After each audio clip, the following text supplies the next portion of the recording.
Vladik. Yes. Nice to meet you. Nice to meet you. No, I mean, we've I've known known you for each many other years, for yeah. freaking ever. Yeah, technically, it's been how many years? If it was 2000 and I think it was 12 or something, 11 or 12. Yeah. 11 maybe. Yeah. Yeah. Yeah. So When you 15 years. Yeah. Yeah. That's cool. Time is flying. Yeah. So I have, I do have some questions for you because I've been thinking about you, and I mean, like, for me, I remember watching your video on when you went to Paris, the Festival Mondial du Cirque de Demain. Yeah. And I remember this short interview where your father was with you, because I watched your act a lot at the Paris festival, like on videos. I had a video of it. What year was this? It was 2002. Yeah. 2002. Yeah. It was like January 2000. January. It was like around. Yeah. Because it's in January. So 2000. I was just thinking maybe it was 2003, but no. But it was 2002 already. Right. January. Yeah. Beginning of the year. Because then next year I went in 2003. From that I got the contract in Lido. So I did Lido for like 9-10 months. Okay. Because it was the end of C'est Magique, that show, and then it just closed. I was like the final act in that one. Yeah. That's awesome. So I remember watching your video, and in 2002, for me, I was like, I started juggling seriously in '98 at Fratellini, and so I started touring in like just going in the street and being a street performer during the 2000s. So 2002, I was still very fresh in my juggling. Yeah. And you're freaking killing it. I remember that act was just like a bomb. It was awesome. I really loved it, and I looked at so many times to understand like how you build it and what you were doing and the tricks. But one thing that I remember was the interview at the beginning with your father. And your father, you remember that? I'm not sure. I don't know if. I mean, I did a few interviews there, and it was a long time ago. Yeah. So it was like 20. Yeah, that's a while back. 4 years ago. Yeah. And I remember your father saying that he did the festival. He did. Yeah, when he did it. Was younger. 1985, I think, if I'm correct. And he got he got silver. Yeah. But that act, they kind of they could have gotten gold, but that I think that festival, because I remember when I looked it up like a bit ago, like they used to have the like all the winners or whatever. Yeah. I think that year that they did the festival I think it had like 50 acts or something crazy. Whoa. It was like some kind of the highest amount of acts that they ever got. Yeah. Because have you seen their act? Have you ever? You never saw his act? No. Oh, you have to see it. Yeah. Yeah, I have it's to. Like it's a duo because it's a pair, like two guys juggling, with this partner Victor Pilipovic, and it's like really, really good. That's awesome. You have to see it. Yeah, totally. Yeah.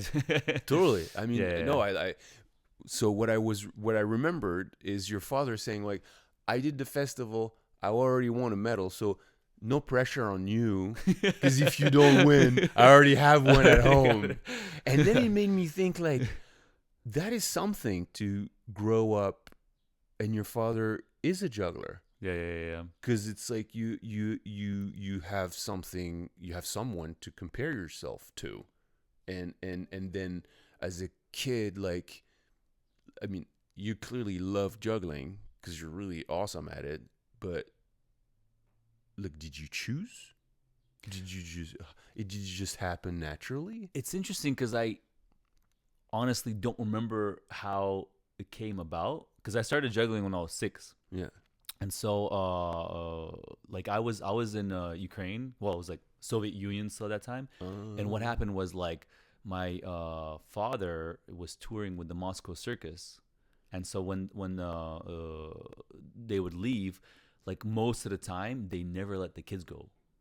So it's like, and my mom too. She was like most of the time, like I would stay with my grandparents.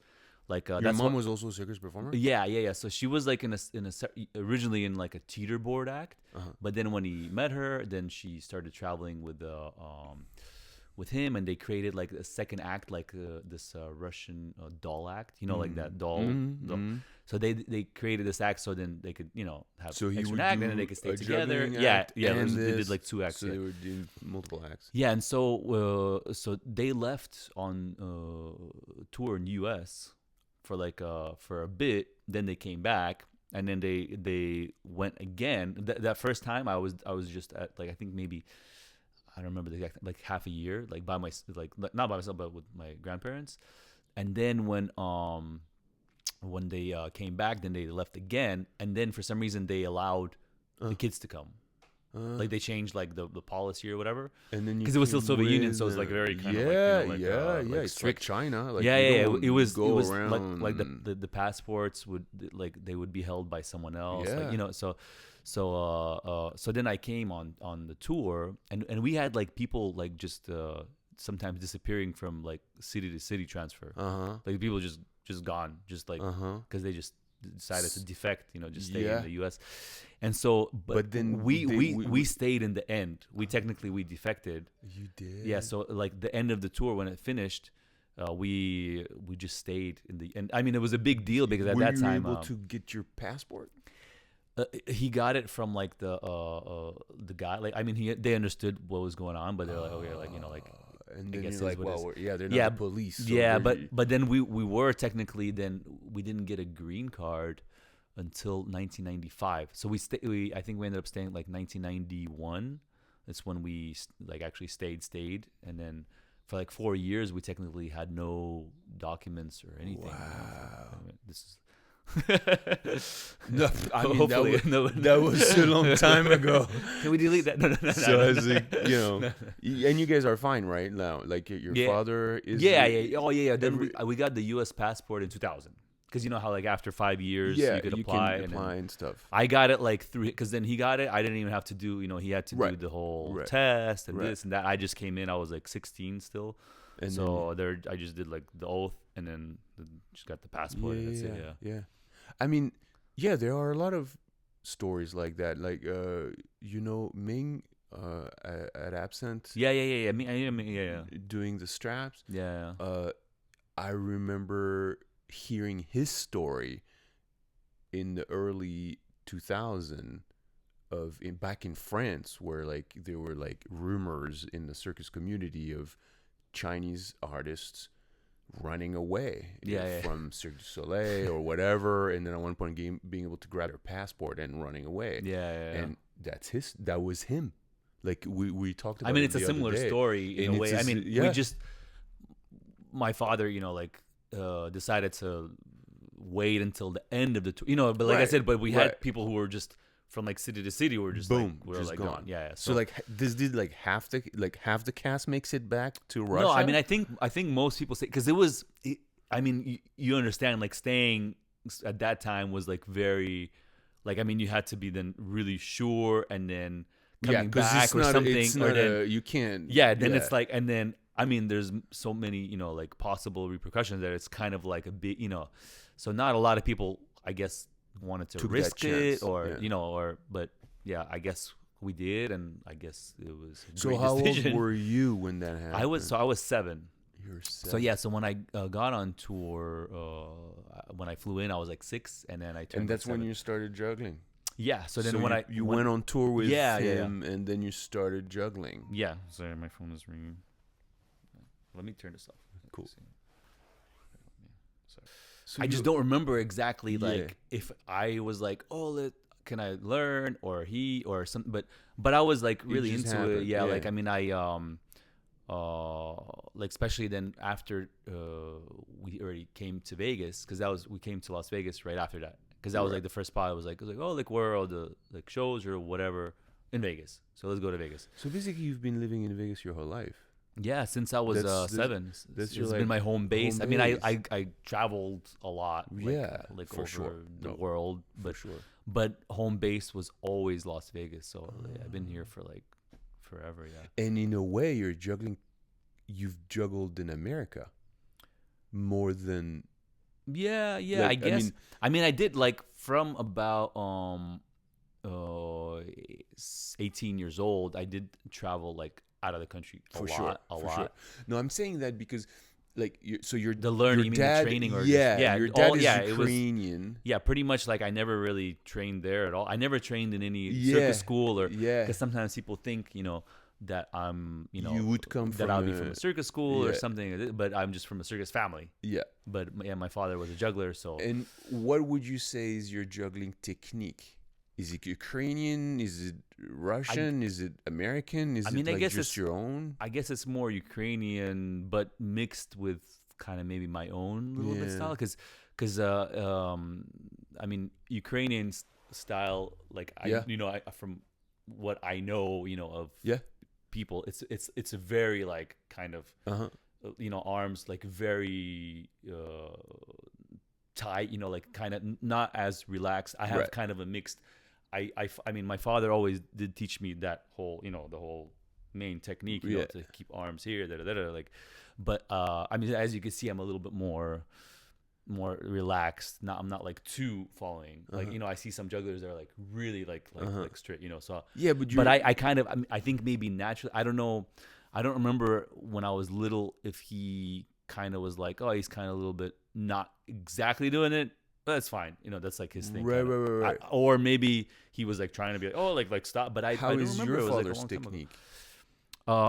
I mean, more clean, this? like more straight. It's kind of more like mine, I guess. Maybe Yeah, that's why he was yeah. just kind of like, oh, like it's not like too like like because I mean like there's some extremes where it's like very extreme, or or then there's people that are like completely sure. like just like For sure. not following. But I mean, I remember in your act in the festival in Paris, I remember you doing a pirouette at the end of your act. Was it 6 balls or 7 balls or 7 clubs? 7 balls, some balls. 7 balls. Yeah. Pirouette, catch it, and then toss them back in your tent. Yeah. the And little jump box, back into the tent. Yeah. That was just fucking phenomenal. And you're not a spaghetti monkey. I call them spaghetti monkeys when the jugglers are just all over the place. Yeah. You can't do a 7 ball Yeah. pirouette if you're I have not like a combination. I'm like clean. like you, very. you I have mean, still both. technical, but yeah. but I mean, yeah. Luckily, my father, because he did go to the Kiev circus school, Uh-huh. so he went to the Kiev circus school. I don't know for how many years he was there, but anyways, he was because he did another local one first, circus school before that, and then, Right. and he wasn't like his family wasn't performers. So or yeah, anything. I was about to ask. So he's not coming from a circus family. You Not- are, yeah, but not your not dad. him. Yeah, he was like I think from what I remember, he was like enrolled already to go into some engineered college or something, and then he just told his his parents like Fuck off. yeah, because like his friend like showed him like the circus school, and he was going to this, and then his friend was like, oh, like there's the big one that in Kiev, and then he's like, yeah, like I don't think I'm gonna go to that college. I think I'm gonna go here to this circus school. So. And I mean, they were fine with it. I guess they let them. You know what I mean? They So weren't like. Then you're talking about your grandparents that you stayed with when you were a baby. Yeah. Well, it was like sometimes I would stay with my father's grandparents. Sometimes with my mom. I mean, they kind of like switched me off. Like so, then I stayed there. Kind of. It was always like back and forth. Yeah. And then your mom, is she from a circus family, or same like your father? Yeah, she was not, but there was some like gymnastics kind of background. I think in the family in general, like cousin, or I don't know, but my grandparents were not. Like her parents were not circus people, but somewhere in the family, you know what I mean? Like somebody somebody's sister. I think it was like from rhythmic gymnastics, not even from normal. But then she went into normal gymnastics. So she did normal gymnastics for a bit, and then she went into the circus school after that. But she's from Ukraine too, but she went to the Moscow one because then somebody was like, oh, like this one is like gonna be better or something for you or something. I don't know. And then she and was it because of USSR you could? Yeah, it was pretty other? like because it's funny. Nobody. I mean, a lot of people don't know. A lot of people think that like in like Russia, Ukraine, the circus is like tent, Right. It's like, you know, but there's Yeah. actually like in Buildings. every in the like all those former, you know, like in Kazakhstan or, you know, like or, Belarus, like, yeah, like there's everywhere. in like major in like I don't know how many there are, maybe like 30, 40, but there's like an arena, Yeah. like a big like Yeah. a 4,000. I don't know how many. I mean, they're all probably different size, but I'm guessing like something Yeah. around like 4,000 seat arena. It's like a circus arena, so Yeah. it's just made for circus. Yeah. So it has, you know, like, Yeah. but a lot of people would think that it's aren't aware that it's Right. like that there. But, No, that's amazing. and I so love yeah, it. so It's like the one in Paris, like the yeah, the Bouglione, Bouglione. Although Bouglione is much smaller. Like It's I agree it's a that small, the one small that I theater, saw, because I did But a it's very nice. festival in Belarus, Mm-hmm. Ijevsk. No, Oh no, Nizhevsky, yeah, no, yeah. I did Ijevsk, Yeah, yeah, yeah. and I did capital of Belarus. What is this? Minsk? Minsk. Minsk. I did a festival in Minsk too, Yeah, yeah. and both of them were in a freaking gigantic Yeah, circus yeah, yeah. arena with like I don't know how many people, and people show up. Like Yeah, there's yeah. like 2,000-3,000 people showing up for the circus, and Yeah, yeah. Because I mean, especially back in the days. I mean, now I don't know how, you know, popular but it was a, you know, a circus was a kind of like a big like a Yeah. normal it's thing for people. People were always going Yeah, to it, always yeah. watching. And that's why the programs, from my understanding, they were like kind of switching. So they would like tour these Right. these arenas. Right. So it'd be like, oh, now it's like a different one. So you could Right. see new show. So Do you know how often they would switch? I don't know, honestly. I don't know what the Is it like the typical like cabaret style in Germany? Every 2 months they kind of like. I mean, it would switch the make thing? sense. It would be something like, you know, because then Yeah, after 2-3 that it would be like months. already then like, okay, everybody in town saw it, Right. but then Time and to you switch the lower it and it's gonna program. be so maybe something like that. I'm guessing. Yeah. But, Yeah. and then there was sometimes sent like like my father was sent then a lot internationally because then he's Wow. because their act was like It very it good. was a good one, so he was Yeah, part yeah. of the. So they were like, you know, he was going to like England, Italy, France, like always they were like sending him out to like all these and I guess that's what. international and that was everybody's like goal. Right. That was like for all the people who were To travel abroad. was like, okay, yeah, we're gonna go, It's- because then they would come back. I mean, the salary was like way Right. better than. Then they were like buying like all these things that weren't there in like, Right, Ukraine, right, like all and these like bringing coming it back with like back with- VCRs and like, you know, like 'Cause it Nintendo. was like, you know. USSR, so it was like. Yeah, it was very you- like kind of like you couldn't get. clothes, like special clothes or Yeah. this like. I mean, my father told me that he, when he was like younger, he like made jeans by himself because they weren't like selling them. There was like in Parliament, so he would like he would sew his own, like create his own jeans to like. Wow. So, yeah.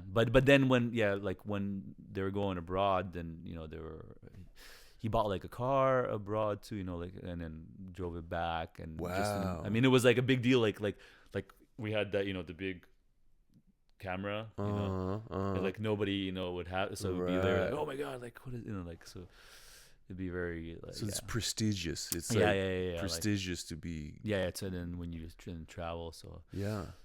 so but I don't, honestly I just don't remember like how, if I wanted to juggle, you know, like beginning, you know. I mean, after I started, I was like, I was into it, you know, but I'm like naturally like when I get into something, then if I like it, then I'm just gonna be very like they would when we already then came to Vegas, they started to work in some shows in Vegas, and so when they would go to do the shows at night, I would like most of the time like be at home by myself, and I was like just like, you know, like 8 years old or 7, 8, and I would put like a piece of paper, and I would like, you know, put like 100 tries of like 5 balls, how many catches, you know, and I would like write down. I really like numbers and statistics, so but I was always like do write your down own statistics. yeah, so I would be like, like this many, and I would write like 100 tries, and then like divided by then like how many my average, you know, and then the next day I would try it again. Okay, is the average better, you know, like but I like you numbers. tracked yourself. I was like that. tracking, like when I was little, like by these It's fun. but I remember I would leave, you know, like they would leave and I would practice by myself, you you know, would it do wasn't that. like you know, like Right. He like a was lot of yeah. my like friends that I know who had, you know, like parents or whatever. It was a lot of like, okay, you have to practice, you have to practice. Coaching Yep, and yep. yeah, Like yeah.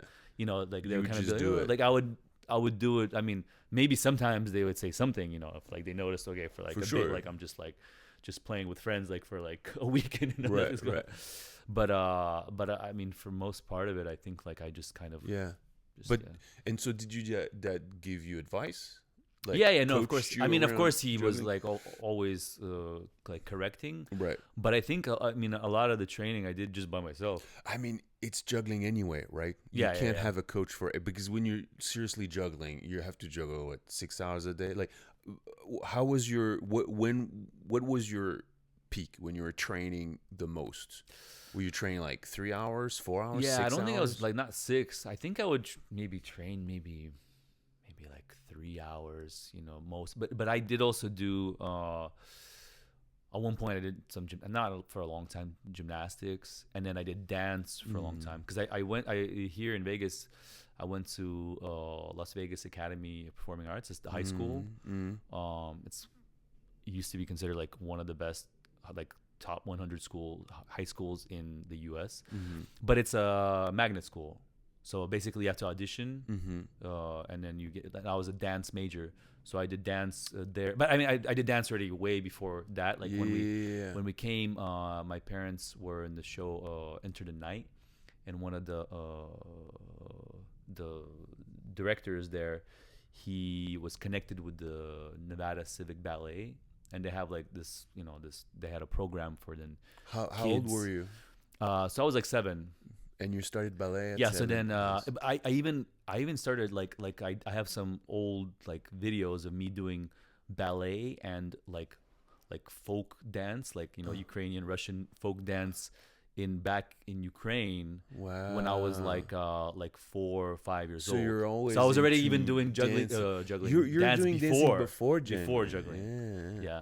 So I was doing the dance, and so that's why I was like, I mean, I would practice juggling, but then I also like would go and do these dance classes too. So it was. But then when you did your more- act in Paris, it was extremely acrobatic. yeah. You're like jumping around. I mean, I still rolling and- like I said, I did like gymnastics for a bit, for like a year and a half, and then also my dad also did teach me like a bit, you know, like back handspring, you know, front handspring, like the Arabian, you know, like yeah, because he did that like also like in his act. But anyway, so then I learned all these, you know, like I wasn't gymnastics and acrobat. I didn't do like as much, but I guess enough to, you know, do these. Yeah, and I guess things dancing kind is of, you know. also. Yeah, it's still like controlling your movement, body you're in still- space you're able movement. to- So yeah. it's and also It's you all have together, strong leg, like ballet. It makes your legs super Yeah, strong. yeah. And jumping in ballet is amazing. Yeah. Those guys. But can and everything then fly. spins and this and that, and, you know, like I mean, Yeah. it's just I guess it's just like cross training, I guess. Yeah, It's like all yeah, like kind of yeah. connected in a way. So That's super interesting. So you do that. You're here. How? I mean, the 3 hours a day, and was it like 5 days a week, 6 days a week, 4 days a week? from what I remember, I mean, like when I was little, I think it was pretty much every day. Yeah. It was like 2 or 3 hours a day, like Every day. like every day. Yeah. Yeah. I mean, maybe like once a week, maybe I would then miss at one point or like later on. But it was pretty consistent. It wasn't for sure not 4 or 5. It was like like 6, 7, like more. Yeah. I think I had to do 4, 5, 6 because I started so late. I started at 18. Yeah. So but my father started like he was. I'm not 100% sure. I need to ask him, I guess. Yeah. But I think he started around like 15, 16. Uh-huh. I mean, not 18, but still like Yeah. not like not like me. Not you know? super young. Yeah. Not like at 6. Yeah. I feel like I had to practice like all day long, basically. Like a lot. lot. Yeah. But I mean, of course, it's like when you start later, then You have to catch up. Yeah, you have to catch up, and then you just have to have a talent for it. Yeah. Then it becomes, you know, like when you start younger, you could kind of develop it without even being like super talented, Right. you know. But I think, you know, like if you start at 18, to You get have to to this be level. good. You have Yeah, to yeah, you have yeah. to like have a natural. Yeah. If you don't have then a natural feel for it, It's gonna it's be gonna tough. be like starting at 18 is gonna, you know what I mean? It's Yeah. gonna be like hard. Yeah. Like you can start earlier, but Yeah. you know what I mean. But, Yeah. So, but Yeah. So I'm always fascinated of like how much do jugglers practice, you know? Yeah, Because now it makes me realize I was a little. yeah, I like 2 to 3 hours, like 3 hours, like max. You know, like I wouldn't practice any longer. I mean, I don't think. I mean, In you were general, doing you know, you get ballet, tired. You know? but Yeah, I was you doing were other also stuff. doing a Yeah, bunch of the other things. I mean, I still had school. Like I remember one of Yeah. the first, what was the first long-term contract that I got? I was working for. I think it was about because I started a little later after my parents. My parents were in the show, and then they needed like another actor. I think my father maybe just suggested like can we just put him in? Like they're paying just something Right. small extra, you know, like just Right. for me to do it. And so How old were you? I was 9. Mm. And so but I turned 10 there. Like so I was like 9, 10, like within this 3-month period. But basically that was like my first kind of like long term, you know, like Your I was contract, your I was legit working contract. 6 days a week there, but I was going to school in the morning. So basically Monday through Friday was school, and then the shows were like Tuesday through Sunday. Right. So it would be like, you know, Monday, you know, I wake up, and then the bus was like anyways, it took forever, you know, go to school, Right. come back, go like practice, And then show. go do some homework, Right. then the show, like 2 shows, then finish like super late, then next day wake up, go back to school. Wow. So it was like, yeah, it was like a lot of, Yeah, you were like, just. yeah. But was it exciting? Like, yeah, no, I liked it. I mean, Yeah. I for sure wasn't like, oh, I don't want to do this. I had like zero of that. You know what I Yeah, mean? yeah. Like, And you're 9 years old, so you like have unlimited. yeah, amount you of have energy. a lot of, yeah, it's not like, yeah, like my younger daughter now is like 10. She's like she can go nonstop. But then my older one's 15, and now she's already kind of She's like, like, yeah. So it's like, yeah, it's at that point it was like easy still, yeah. Yeah. Like, and I could do it, but I didn't have a day off, you know, because it was like, Yeah. then Saturday, Sunday was day off from school, But and then then you were Monday was working. day off from show. Yeah. So like no matter what day I was doing, Yeah. you know, something. Yeah. Where was that? It's Wendover. It's like a city north of Nevada. It's on the border of Nevada and Utah. So there's like a few casinos there, and so there's like they had like a theater. They had like a show, in one of the casinos there. It's like right on the borderline. Cool. Yeah, it's funny because I never like we went there one time a year later. We were like just drove through it and we like stopped there like a year. But then ever since I was You've like never been 10, there? I've never. Does it been still there. exist? This city is still there, Must, probably. I guess, yeah, but yeah, I guess like one of these days I have to like go back, check it out, like remember like all Go that. show your 'Cause I daughter, remember like, that- I used to yeah, work there. Our like the apartment we lived was like just we walked from that casino. And just it was just you know what I mean, like just to remember like, oh, like I remember This was like, right this there. was I lived Yeah. here, and then went to the school was like far away because it's a small town, like a very small town. That's why you're saying. So like the bus was like a 20-minute like drive, like to. But you could still. You like moved to that school, I guess, for those 3 months. And Yeah. then went back So when here, like so I switched. I didn't switch too much in my whole like luckily most of the time we were like in Vegas most of the time. But I did switch, like I went to school there. Then after that, almost right after, we went to Atlantic City and we did a show there for 6 months. I was also performing there. So you moved, And then, so then I went to school there. And then that's it. And then for a long time, I was in Vegas until we went to Hawaii for a year and a half. We did a show there.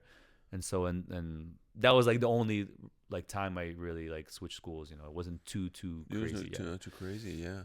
Because my parents then did a show. They were in Bally's in Jubilee for like 3 years at one point, from 95 to 98. So they were in one show for 3 years, and we just stayed one place. And for you, yeah. So it was that's amazing.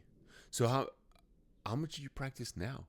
now Do you even practice? Because yes you're and working no. all the time. Yeah, You're working all the time. yeah, I do quite a lot of shows still. So I mean, I just kind of practice off. You know, like I used to practice like I followed that like 7 day a week like thing so strongly that like I would sometimes be like going on vacation or something and bring, you know what I mean, and like practice, and then in the morning like it would just be like so like I have to do it, like I have to like I can't miss a day, you know, kind of.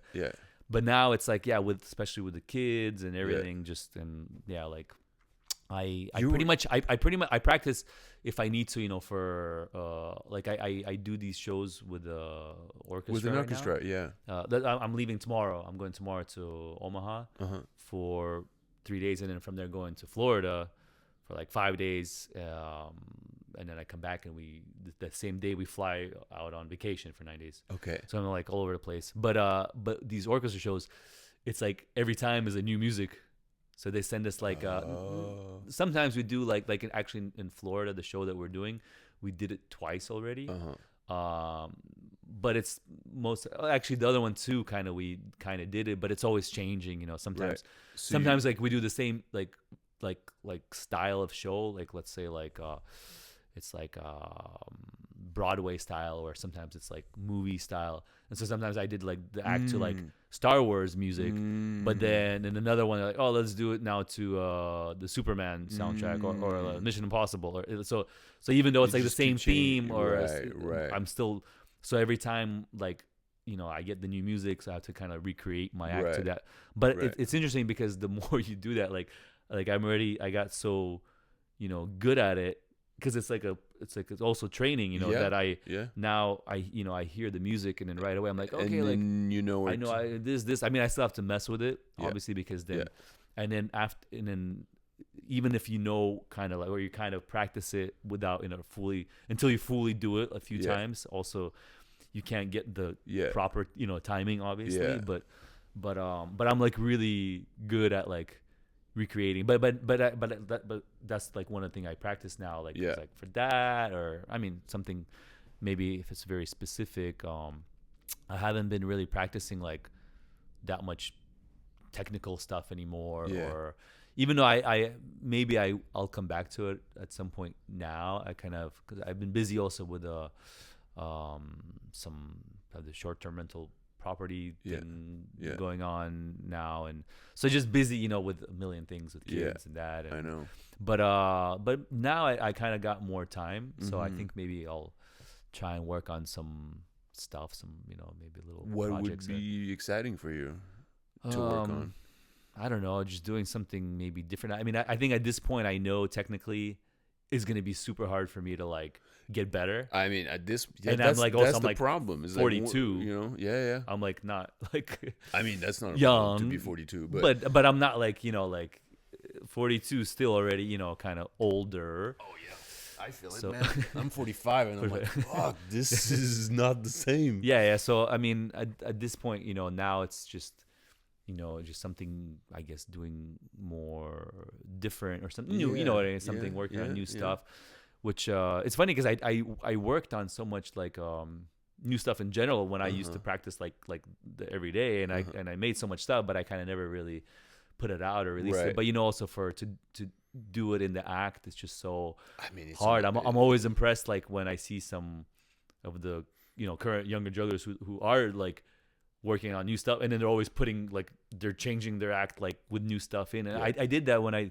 did that aerial act. Originally I had like I think like 70% was all like new material, like a lot of new material, which is like, I mean, 70%, you know what I mean? Like it's a lot. It's a lot. And it was so hard. Like when I did start trying to perform it, it was just so hard. Was it right after Cirque du Soleil? Right after Dralion? Because I was working on it like the whole end of Dralion in the end.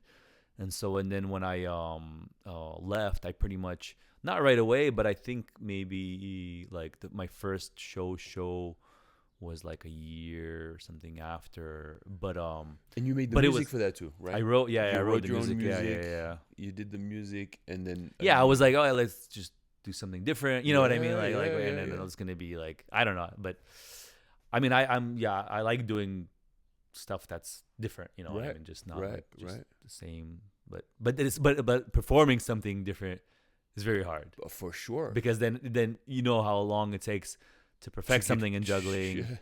And then even if you're perfect in practice, that's fine. But when you go on stage, this has nothing to do. You go on stage, it's suddenly like it's another world. That's it. It's like, so it's the way I feel about it is like I have to relearn my technique on stage. Yeah. So the way I know the trick, in practice is not the same than on stage. Like on stage, you have to rediscover and relearn to do it. Yeah. And it doesn't matter how good I am, you know, backstage. But that's the thing. Like, I mean, like doing stuff on stage. It's like, I mean, and especially depends on the person. I think the older I'm getting, the more like I'm kind of more it's harder for me to do anything, because I'm also like self-conscious of I can't like mess up, or I can't do you know what I mean. But like, so he's getting worse. I think I don't know why. I always thought it was like the other way around, that it was going to be like easier, you know. Like, but for me it's like it's all psychological, you know. Like, I mean, the more I put it in myself, that I'm like, oh, now that I'm like, you know, already like been performing all these years, and do you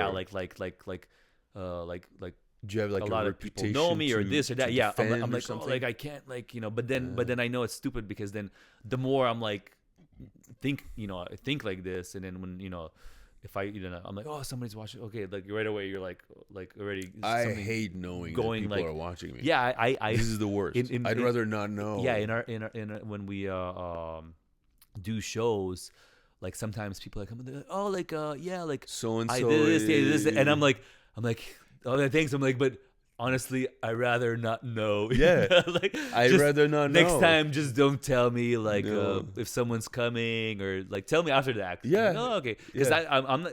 I don't. Maybe some people, because sometimes I did not tell some other people. You know what I mean? Like, because I know I personally prefer that. But they're like, oh, why didn't you tell me he's like coming? But I'm like, I don't know. Like, for me, I wouldn't be like doing better. You know what I mean? I would do worse. I'm gonna do worse. I'll just do way worse. Yeah, I'm like do 2 times worse than knowing that someone important or whatever, that someone I know. Or so it's weird. Like sometimes it's fine. I can kind of just be like, oh, okay, like very rarely. But then sometimes even like someone almost don't know, and someone even not that important. Sometimes something clicks, and I'm just like, oh, like already off. You know, and juggling is all about like the rhythm, so you're just like, your rhythm is like just, and then I just don't like, not even like, sometimes I even do the act, like, and like, you know, that person, whatever, you know, or whoever came, and I don't drop. Sometimes I don't drop, and it's fine, but the act still was not good, just because usually I'm like everything's flowing, and now I was like just like safe mode. So it's already like different than what I normally know. What I know how it should be. Yeah. Even though I don't know if some people maybe don't even notice a difference, because it's funny. I did one show like back in 2000, because I have like neck issues. Like I have like a disc bulge. I mean, I'm sure all the jugglers probably. Do you think is it from juggling? Oh yeah, for sure. Yeah. It's from like a combo, like juggling and like all the stuff. Also, all these kip ups too. I think it's like a combo, like rolls, just always, because you're still kind of hitting, doing this. And then it's like just everything all together. Yeah.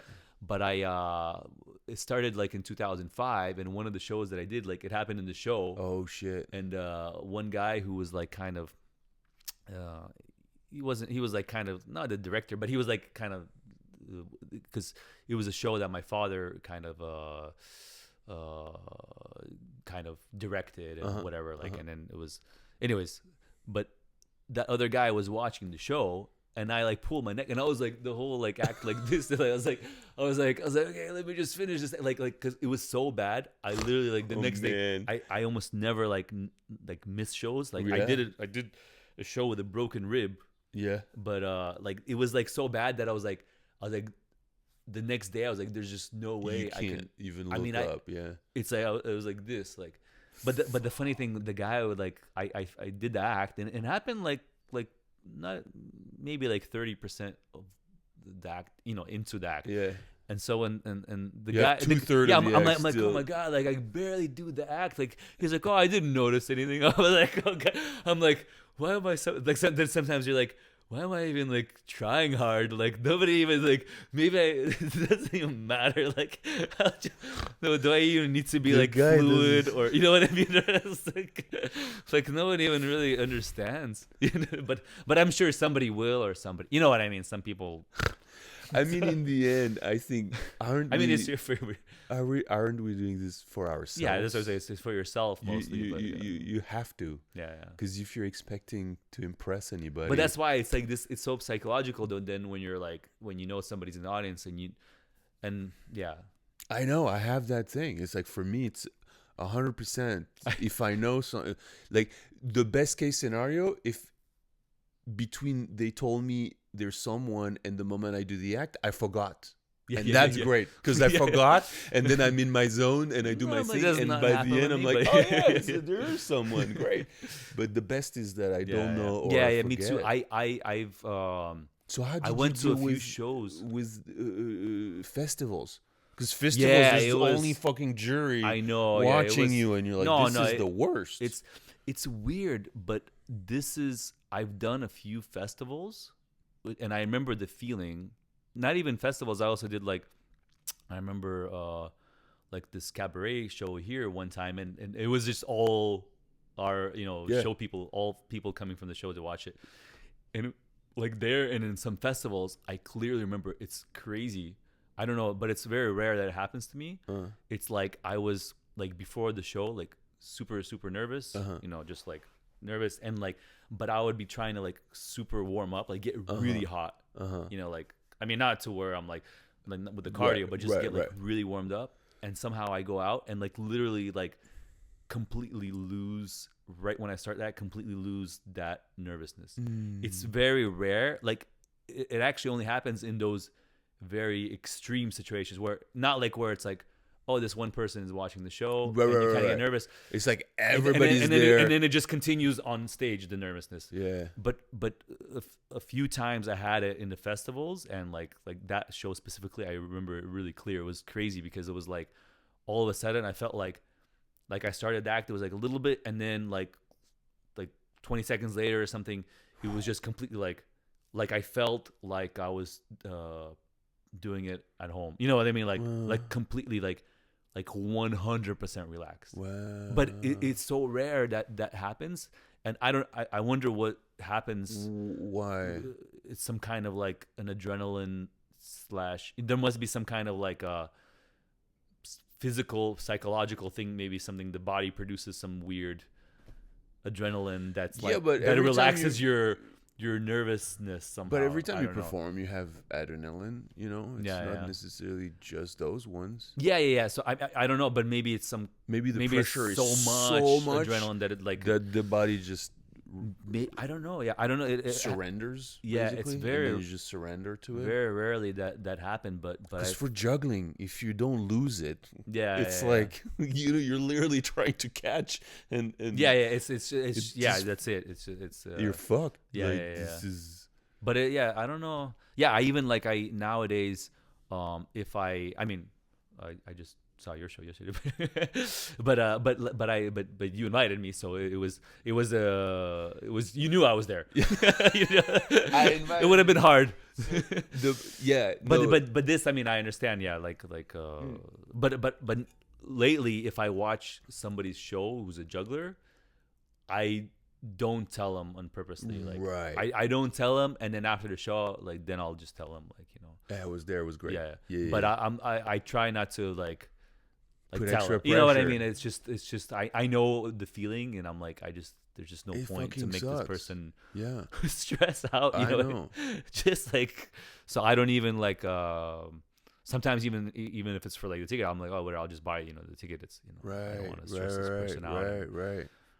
Well, you're right. That's a good point. I mean, I never think about this when I want to go see my friends because I think, we're friends. It's like I'm not here to judge you. I'm here to support. I'm here to cheer on, and also I'm a juggler too. So if I see the friend, struggling, I'm like, I'm not judging that. I know exactly Yeah, yeah, how yeah. it feels Yeah, to yeah, yeah. struggle. And actually, sometimes you see the person struggling and overcoming the struggle and succeeding. And I'm like, wow, that's Yeah, yeah, even yeah. better than a perfect Then act. yeah, yeah. You Then know what I mean? yeah, yeah, Because yeah, yeah. you're seeing the journey, Yeah, yeah, and yeah. then No, I you're like, understand. Yeah. wow, like you're succeeding at it. So that kind of reasoning has been helping me perform. And when I start performing and it doesn't go well, I always tell myself, well, that's a story too, worth Yeah, yeah. seeing, worth watching. You know, for the audience, if it's perfectly flawless, that's a thing.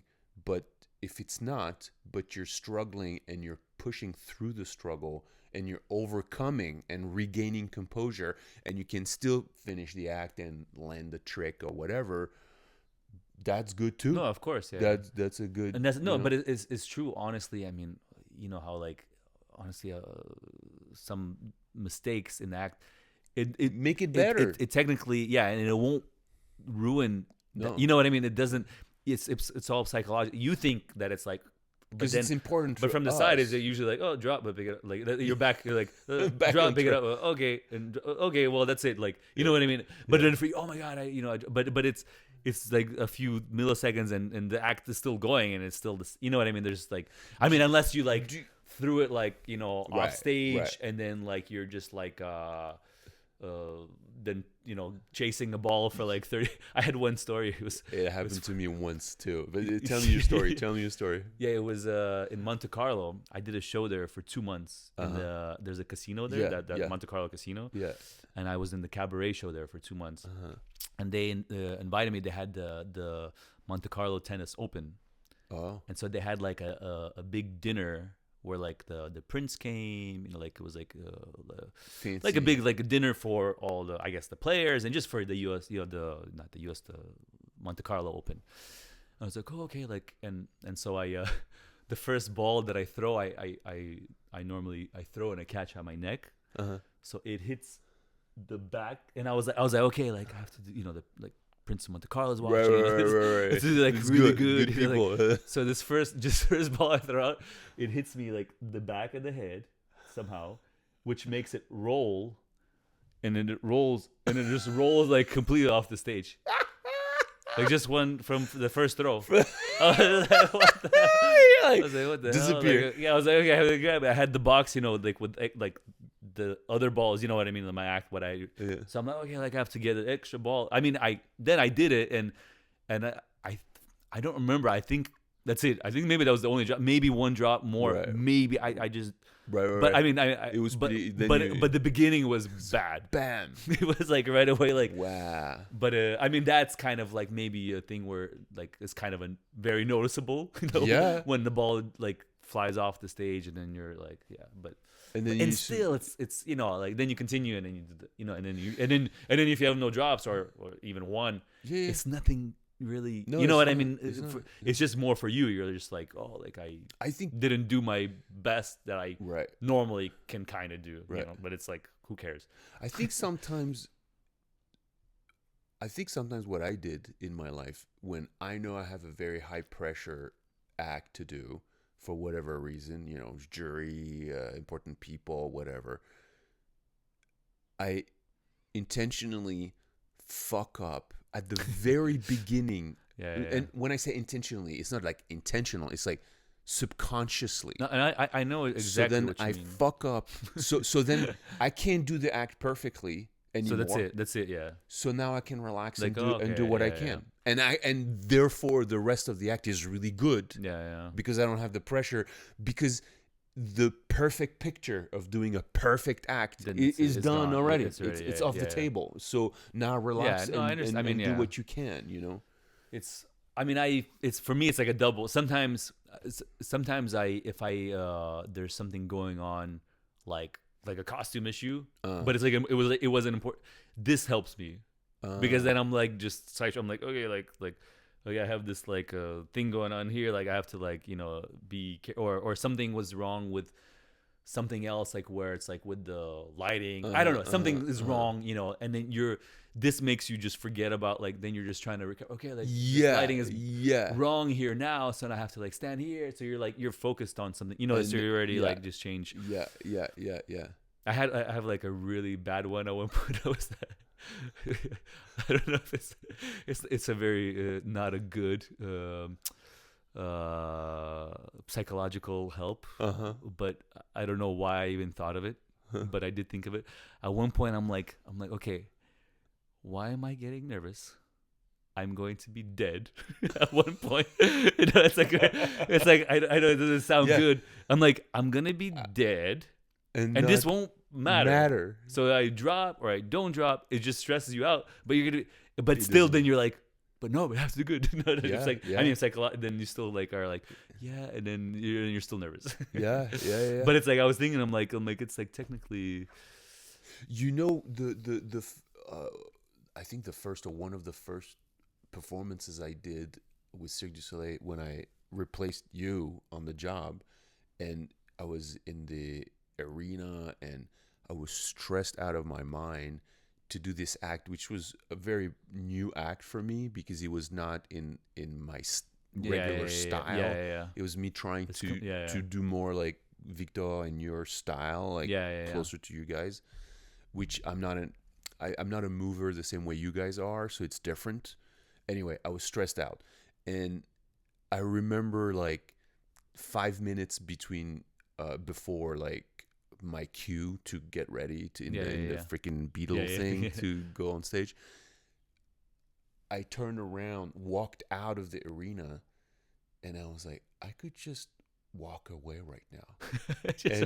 and just walk away, and then they wouldn't find me, and then they would just keep going, and then I could just walk away forever and never do that.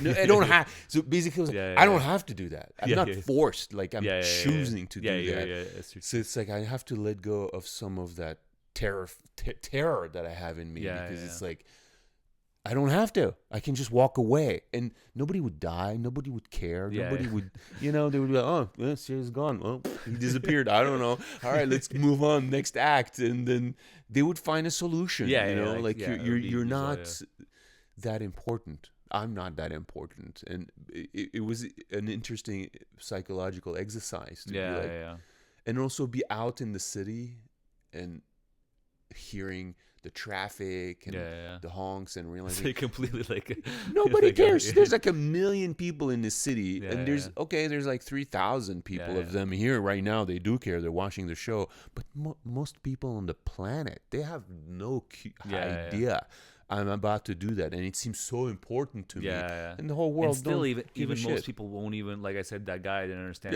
I had the neck. I mean, even the people will probably won't really, if something's bad or or wrong or something, they won't even see it. But it's a psychological game. This is the thing. I mean, it's important to us, right? So it's important to you, so then it's important. So then I stress about it and I want to do good. No, I mean, yesterday you came to see the show. The thing is, right now those shows that I'm doing here are self-produced, and so it's only for friends and basically the industry. So I know it's gonna suck because it's only gonna be artists and it's gonna be and so it's like I know it's not a real it's not the audience that you don't know, and you're performing for an audience you don't know, so it establishes like something different. And in general you're like you're like practicing to do the show, so I mean you already, like, I guess psychologically you can kind of more relax, hopefully.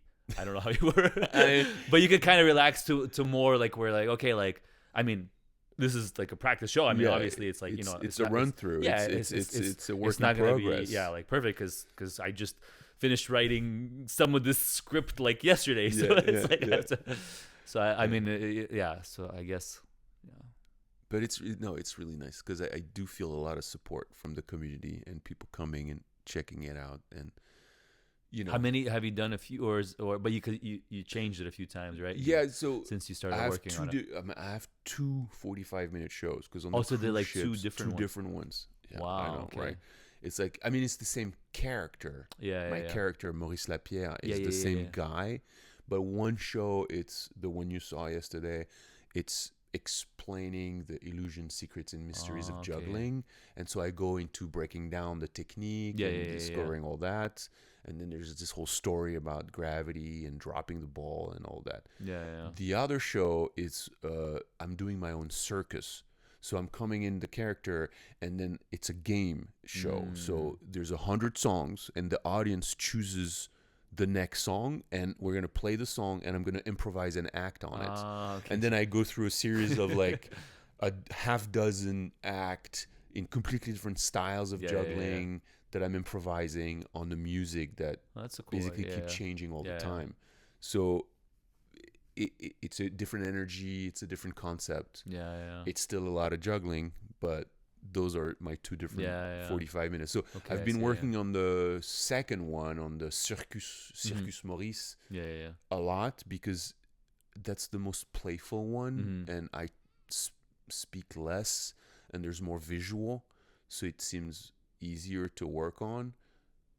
And I've pushed back working on this one because it's the more like I need meat, I need to talk a lot, I need the ideas, and then I need to have everything flow right, so it's not too long. And now people are like, all right, now a lesson about juggling, who fucking cares about a lesson about juggling, you know? Unless you're a geek like us, like you don't care. So I need to make it fun and interesting. And I mean, I thought it was interesting. I mean, even I was thinking, like for a non-juggler, it's still very interesting. You know what I mean? Like it's not like specifically. You know what I mean? I think it's interesting. Yeah. Well, thanks. Yeah, and thanks for coming to no checking it out. But you're right. Performing for friends and family and VIPs, whatever the fuck that means, it's such a nightmare. So now, okay, you did, you did like basically nonstop until now, and then you're still performing quite a lot now. Yeah. Do you have any idea about the future? I honestly don't know. Do you see yourself juggle? I mean, I don't think I'm gonna go like another 10 years. You know, like performing. I mean, I don't know, but it's you know how life is. You can't plan anything really.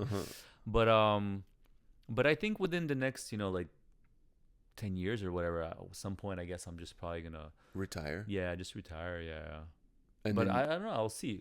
Maybe something will change or something. Yeah. I don't know. Who knows? Yeah. What makes you say that? You mean the change, or no? Why would I retire? Why would you retire? Yeah. Why?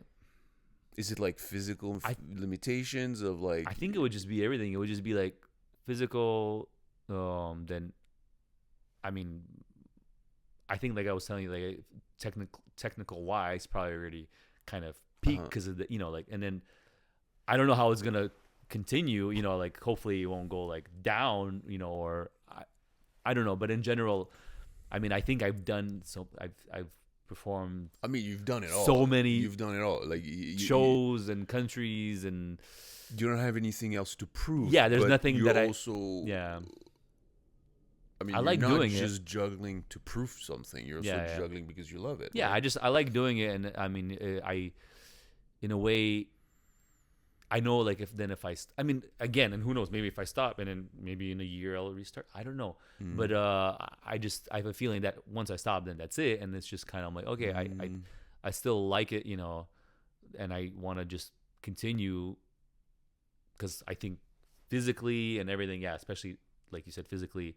In my act, I still do You're more. Super, yeah. So little by little, I mean, obviously, I had like an MRI on my neck, on my shoulder, knee, back. I had MRI like my whole body, Right. So it's like, I mean, obviously, the older I get, like, it's gonna the worse it's probably gonna get. But so you're not thinking about modifying the lately for like just randomly, like it hurts for like a few hours, and then it's like fine, and it's just randomly. That happens to me too. So, and I never had it before, but like sometimes I wake up and I'm like, oh, there's something weird in my, and then I put just a little bend to like hold it for a day, and then the next day fine. it's yeah. It's like on and off. It's not like just for months or something. Yeah. Just like hurts and then it's gone. Like I actually hurt a little bit yesterday, but right now it's fine. I don't know. It's fascinating. The body's just fascinating. Yes. I know. So you're not thinking about, because what I've been thinking about since a while now is like, okay, I see myself juggling my whole life. So I want to be on stage like old. Just until I die. I just want to be on stage until I die. That's like the idea. But I'm conscious that, as I age, at one point, I might not do 8-ball pirouette anymore. Yeah. I might decrease the Yeah. level of the juggling and probably, develop more my skills as a clown, as being on stage, like the stagecraft of being on stage. After doing same, like you're working for like 15, 20, 25, 30, 40-year career, now your stage presence can make up for the lack of technique, for example. So I've always thought about that, and I've been in a growth period recently because I'm like, oh, this chapter started now. Like I'm already in that chapter. I'm already 45. It's not gonna happen when I'm fucking 80 years old. It's already starting to happen now. I'm still at a high level of juggling, and I want to keep pushing, but I'm already thinking I need to start working like the other stuff now because it's happening. Like the second chapter is starting. So I don't know. My question is, I guess, have you thought about that? Like about working your juggling in a direction where it would be more gentler for the body because it's less, or is like the level is important to you that it's like, no, if I go on stage, I need to do my pirouette with five. Kind of it's kind of both. I don't know. I kind of maybe want to do just my best always, kind of like like technical wise too, in a way. Which is very satisfying. So I understand that. I mean, but then there are like a lot of ways where you could do it. You know what I mean? Without the tricks too. And I know many people who then minimize the tricks and then have still like a great, amazing. You know what I mean? Like because I see that with with other disciplines, like especially acrobats and handstands and straps and there's a bunch of stuff like at one point you can't keep doing it the same than when you're 22 years old. Like there's a moment where your shoulders, your body is just not going to take it anymore. But those performers, after so many shows and so many years, can afford actually to like bring it down a little bit with the technique, but they're presenting in such a powerful way that it's still super awesome to watch them. I usually prefer watching like more mature performers, even if the technique is a little less, than super young performers that are really green on stage. They don't really know what they're doing, but they're doing like a triple thing, and then you're like, yeah, great, the triple thing is awesome, but like, where's the presentation? Like, where's the rest? Where's the presence of like, wow, watching someone on stage?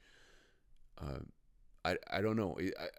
I think it's an interesting internal process of, for so long and for so many decades, like aiming at like better, like more, like hit hard, and also honestly we're competing, right? Like with each other, like internationally.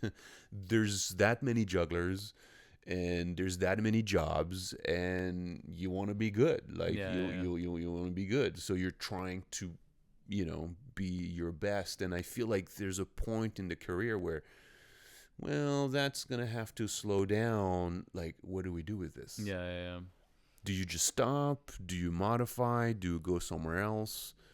Do you just push through and just try to maintain the level, even though the body's starting to be like, hey, I need a break here? I'm talking about that because I'm thinking about those things. But I think ultimately it's like, if it goes back to like, if how much you still like enjoy it, how much you like I like it, but I mean, obviously, I guess I don't like it as much as before, because before I used to, you know, like practice every day, just, you know, and then now it's kind of like, I like it, but it's not on my priority. You know what I mean? And ultimately, it's just that, and it'll just depend on how much, you know, if for some reason you start like sometimes, you know, you see something, oh, like I want to then also like work on, you know, more stuff or more like technique juggling, or you know what I mean, something you see some like high level trick or something, or this or that, or show, you know, or but it's ultimately, I think, just it's gonna that's probably my, you know, factor, just how much am I gonna continue liking, you know what I mean, liking what I, you know, what I'm doing. Yeah. So what do you like? Because then everyone has different things. A lot of people are performing just to earn money. Right. You know what I mean? What's your angle? Because being on stage, like, is it something that? Yeah, it's just, like, I mean, just being on stage and being seen. At some point too, that's why I was almost like thinking about it recently, where I was like, okay, so I mean, I'm more or less doing a similar, even though, like I said, with this like music, it is kind of quite different all the time now. So it is kind of interesting with, you know, in that aspect. And I'm playing like different like roles, like the one I'm doing now in Nebraska. I'm like being comedic, like completely like comedic role, and then and then like some of them are like serious, you know, like so random too, you know what I mean? So like, which is fun to do, because then like most of my life I did the whole same routine. Yeah, you know, like for like back in the days, you know, for like, sure. Yeah, not even back, just not even that long ago. From like 10 years and back, it was like 10 years ago and before, you know, it was pretty much more or less same, you know, same thing over and over. But I was thinking at some point now, oh yeah, I'm doing like pretty much similar thing, and if I'm like doing this because I like to do something new, you know, like I was telling you before, but I'm not doing it, then like I'm just repeating just my act, then what's the point in a way? Maybe that's it already. You know, like sometimes I'm like, maybe I should stop now if I'm not really, you know what I mean, working on something different or new, or because then for me, I mean, during COVID, like I was just telling you in general, like I have this property rental thing going on. Basically, I'm like financially wise, I'm kind of with this other business. Good. Yeah, I the juggling, I don't need at all for money. Like not at all. Like I can quit right now and it will not change my financial. Like I mean obviously I'm still earning more money for sure. But I don't need it. I'll still be fine, you know, with the property rental stuff. So now you really have the question of like, so it's more, I don't need that for money. So then why? I think a lot of people in general who are like older and a lot of the part is the money, financial aspect too, because then that's the only thing they know, you know, like, and that's the only thing they have. Yeah, even if you're like need to keep going, acrobat or whatever, you're like, oh yeah, like I'm like, you know, 40, 50 or whatever. I'm like, oh yeah, I'm gonna be like, okay, what am I gonna do? Right. Okay, I'm gonna finish this, but what job? You know, I still need to make money. You know, so but this for me, ironically, is not. It's already that's taken it. care of. I'm currently like the last already few years, I'm doing it just because I, you know, like it. It has nothing to do with money. So so I think this is a big, you know, factor of what I was telling you too. So I don't know, like everyone has their own. I mean, I'm sure most people, it's like a combination. You know, they like what they're doing. For sure. They want to make money. For sure. And then so it's like a combo thing. But So at this point I'm doing it, but I just don't know. I'll see if I continue, I'll continue. If I don't, you know, I mean, I guess like I said, you're kind of open about it. Yeah, you never know. I mean, who knows? Maybe like tomorrow I'll be like, you know, I quit. But maybe I'll be like, oh, like 15 years later, still performing, still doing some stuff. Yeah. Or maybe I stop and then I get like I feel that I like you're I miss missing it, and then you and go, I restart. yeah, I don't know. yeah, This yeah, could be yeah, possible yeah. too. What is your parents do now? Like your father and mom, like they're retired now? Yeah, my mom, she doesn't do anything. She's completely just retired. But my father, he actually does kind of what I do too. Like he does some property rental too. So he's done with the So juggling. yeah, he has performed. If like we did a show with him in the summer now, just at a school with my daughter. It was like me. It was like just a few people in the show, like 5 of us, but it was like him, me, and my daughter. Wow. So it's like 3 generations. Wow. In the same That's show. very cool. So but that was like one time he kind of performed like the school. Is thing. your daughter? Are they juggling? My older one, no, she quit. That's it. She's not juggling anymore. But my younger one, the one that I did the show with last year, and I did a few shows with her now in November, December. Also in a few cities, the Portland, Baltimore, and Minneapolis. We were just there, just a few months ago. Nice. So it was nice to do a show with her because it's like. Yeah, that's awesome. Your daughter, but she does hula hoop.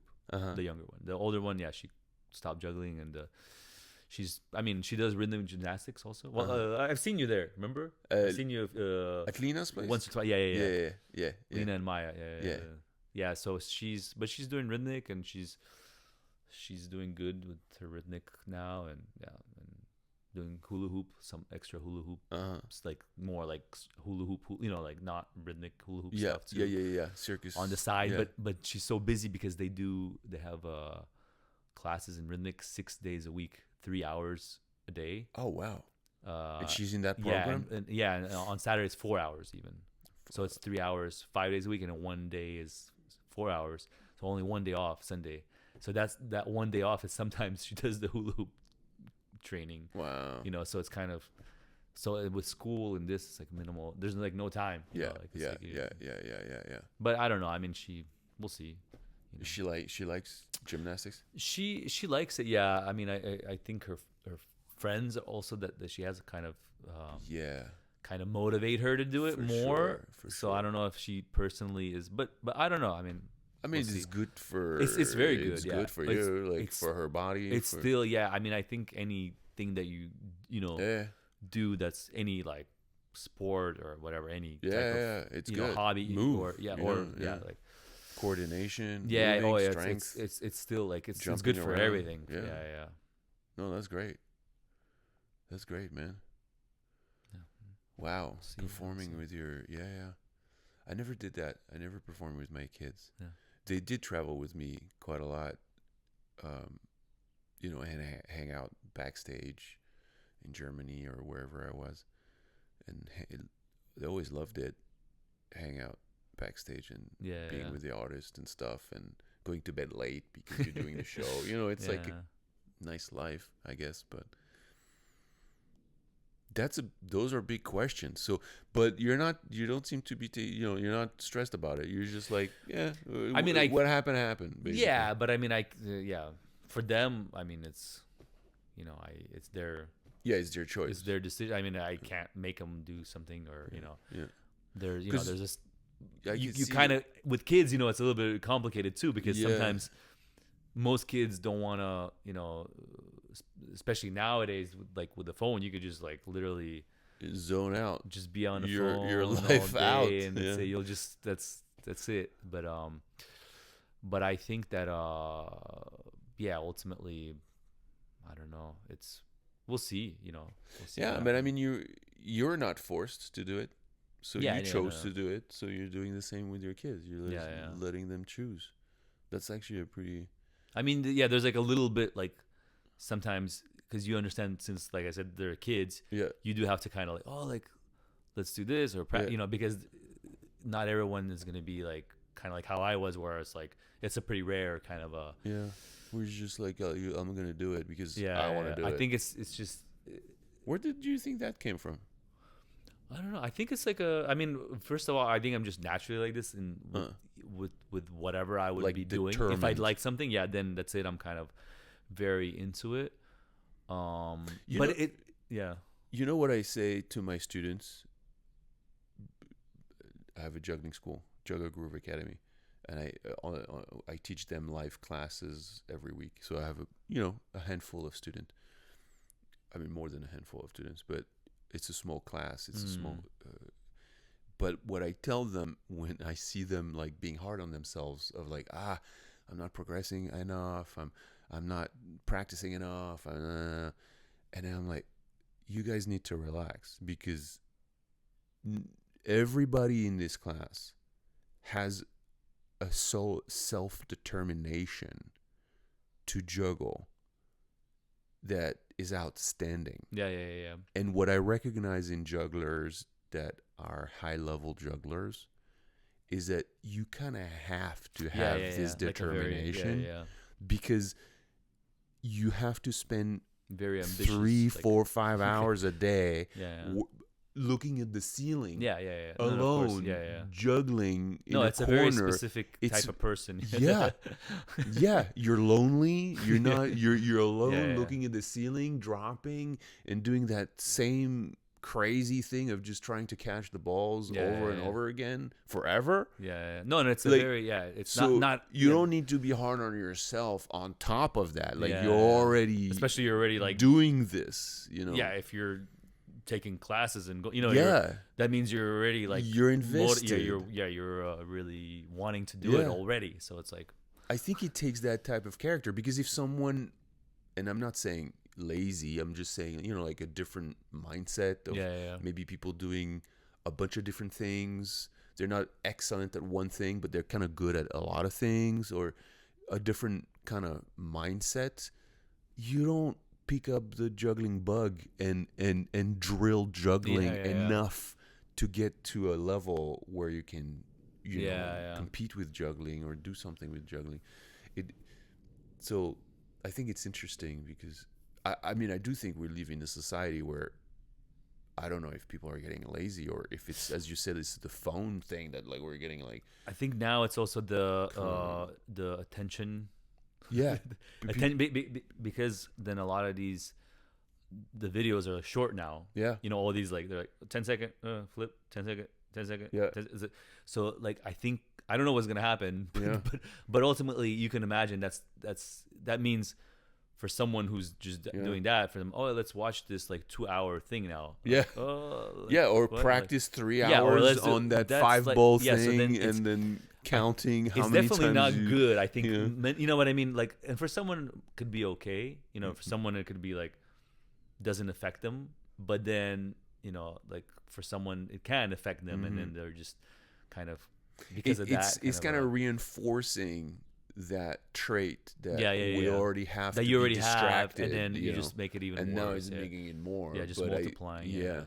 But because it's interesting, because I have like a lot of friends, or then my parents' friends or whatever, like older, who have kids or had kids that were like, they wanted them to also do circus or something, so they tried to like make him do it and invest it, and they actually also perform. Like my older, I was performing professionally, but then they just like stop. They just quit. And I have a lot of friends who, like, I mean, I know a lot of people who were like professionals, or like, and then just stop. Like at like when they're like 19 or something. Wow. But they're already like performing professionally since they were like 14. Wow. But then it's funny, because then you meet like a lot of these nowadays. I try and always ask, like, how did you get into like circus? Like when I work with someone new, like in some show. And it's funny because nowadays, and I think it was, then I just thought about it, I think it's like that in general. Normally it's like, I ask people, and a lot of the response is like, oh, I was like 17.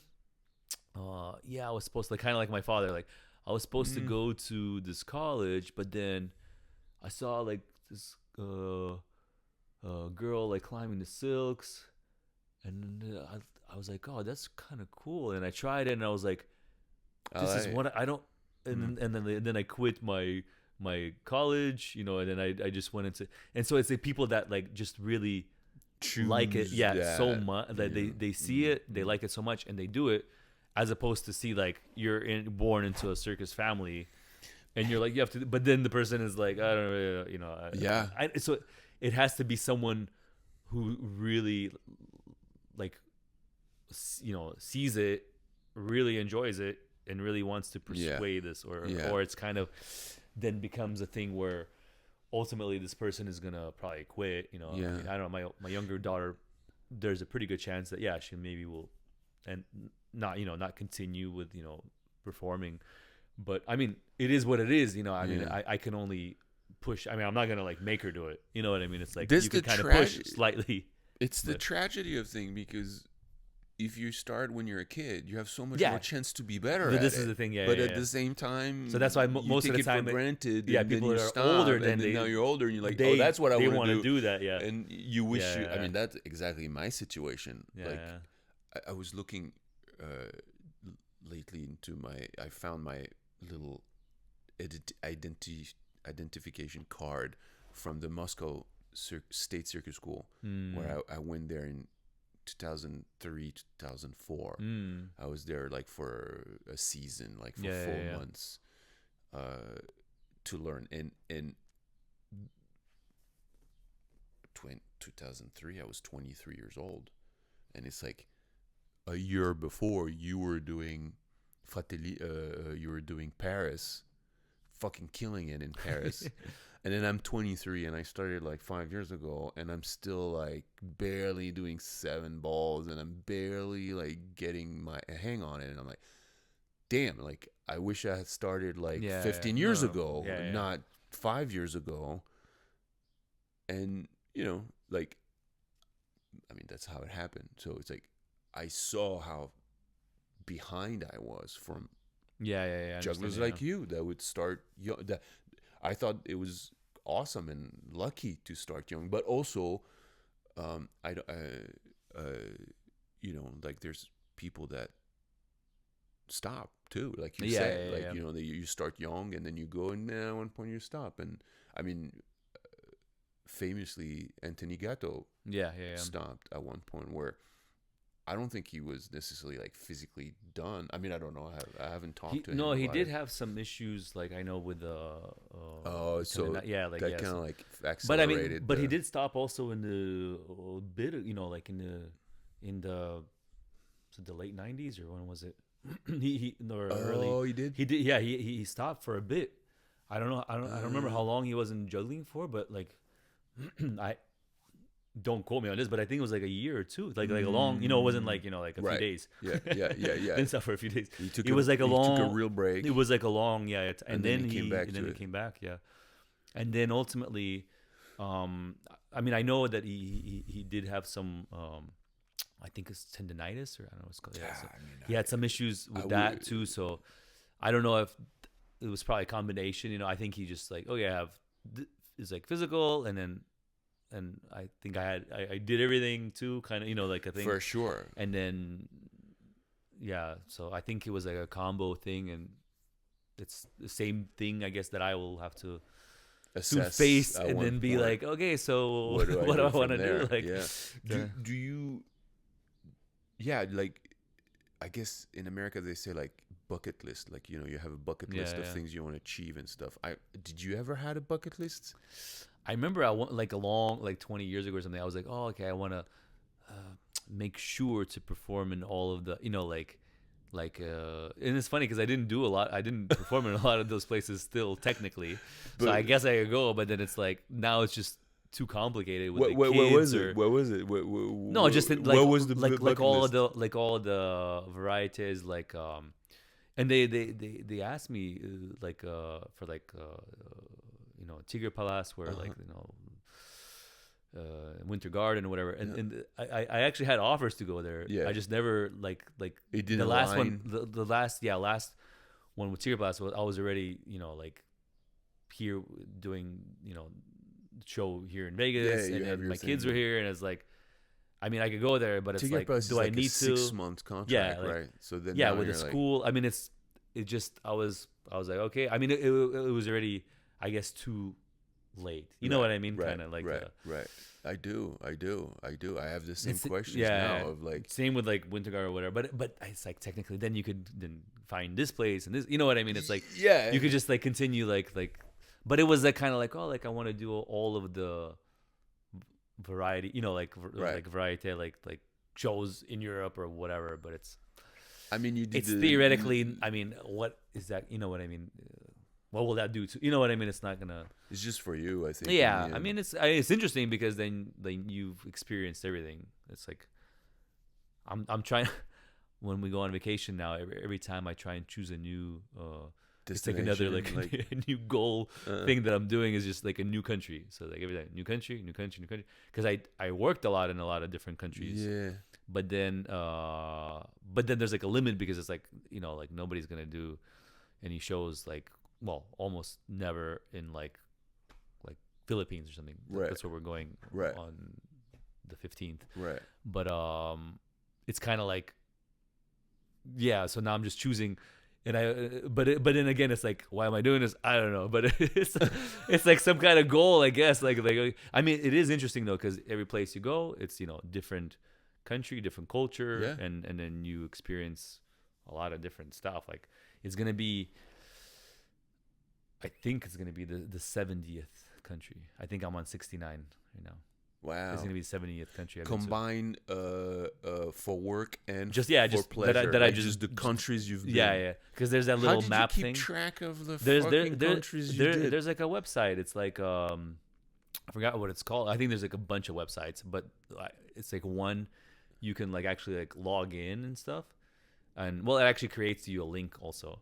But it has all the countries. There's like 199, I think, and then you click on the ones you've been to, and then it has the map and it populates and shows it it colors the all the countries, all the places that you've been to, and then it everywhere? just tells you like how many continents and how many countries. And is it the goal to go everywhere? No, because then I was thinking about it, I'm like God, but then there's no point. I'm like I don't think I want to go to all the countries. You know what I mean? But I think once I get to 100, I'm not gonna be chasing that. Then I'll just be going back to like the ones that I enjoyed the most. Okay. You know what I mean? I don't know. I mean, but that's still a lot of countries left. It's like 30. That's like, I mean, I don't know when I will finish that. That's cool. But you could do a lot of, because there's a lot of little ones or a lot of in a row. Sure. I mean, sometimes I've done where like we went on vacation and I did like check off like 2 or 3 within like 2 weeks. But because some of them are like small and you just pop in. Do you count if you do a layover somewhere? No layovers. That's cheating, right? It's cheating. It's cheating. No layovers. No, it doesn't count. No, it's actually experiencing the country. You have to be there. Yeah. That's interesting. I don't know. I've never keep track of that. I never really kept. I mean, I just kind of was like. No, but that's fine. I was like, fun. Because just in general, like, on vacation, I'm like, also like, since I'm like this workaholic mentality, like, I can't be like, if I go somewhere, I can't just be like at one beach for like a week, like one place, I have to be like exploring. Okay, like we have to go. Like go up this mountain here, okay, like do like 3 beaches in one day today, like try this place, like everywhere. Is your family in agreement with that, or are they that? Yeah, my wife, slow down? My wife, yeah, the kids are a little bit had enough already at this point. No, they're like, all right, like, can we just stay one place? Even though it is, I mean, it is interesting because then you look back and then you have a lot of experience. The photos, look at the photos, I have like a photo. I mean, I guess you go somewhere and you want to. Yeah. Then you remember you're like, I've been in the city and I remember like this, and then sometimes some amazing. Where does this come from for you to do that? What do you mean? I don't know, because I'm thinking about it, and for myself, it's like if you would do it. I got lucky as a kid to travel with my father, who's a musician, and he traveled mostly like North America, Canada, US, and Australia, and all over Europe. And during the summertime, he would tour for 6 weeks in the US or in Australia, and then take us with him. Yeah. So my entire childhood was between Paris, the countryside, and the world. Yeah, like like just yeah. traveling the world.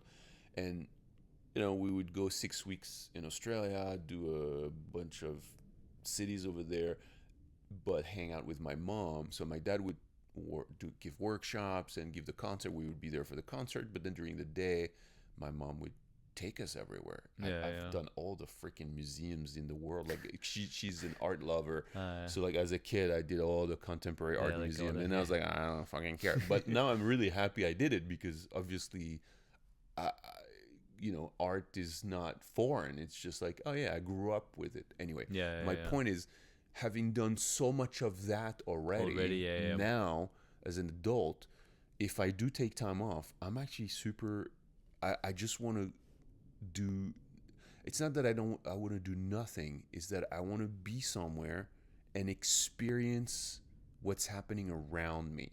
So I actually enjoy being downtown somewhere, wherever it is, and walk in the street. Yeah, stop in a cafe, sit down. This I understand. And kind of like look around and get the feel, the vibe of like the people here. How, what's the rhythm like?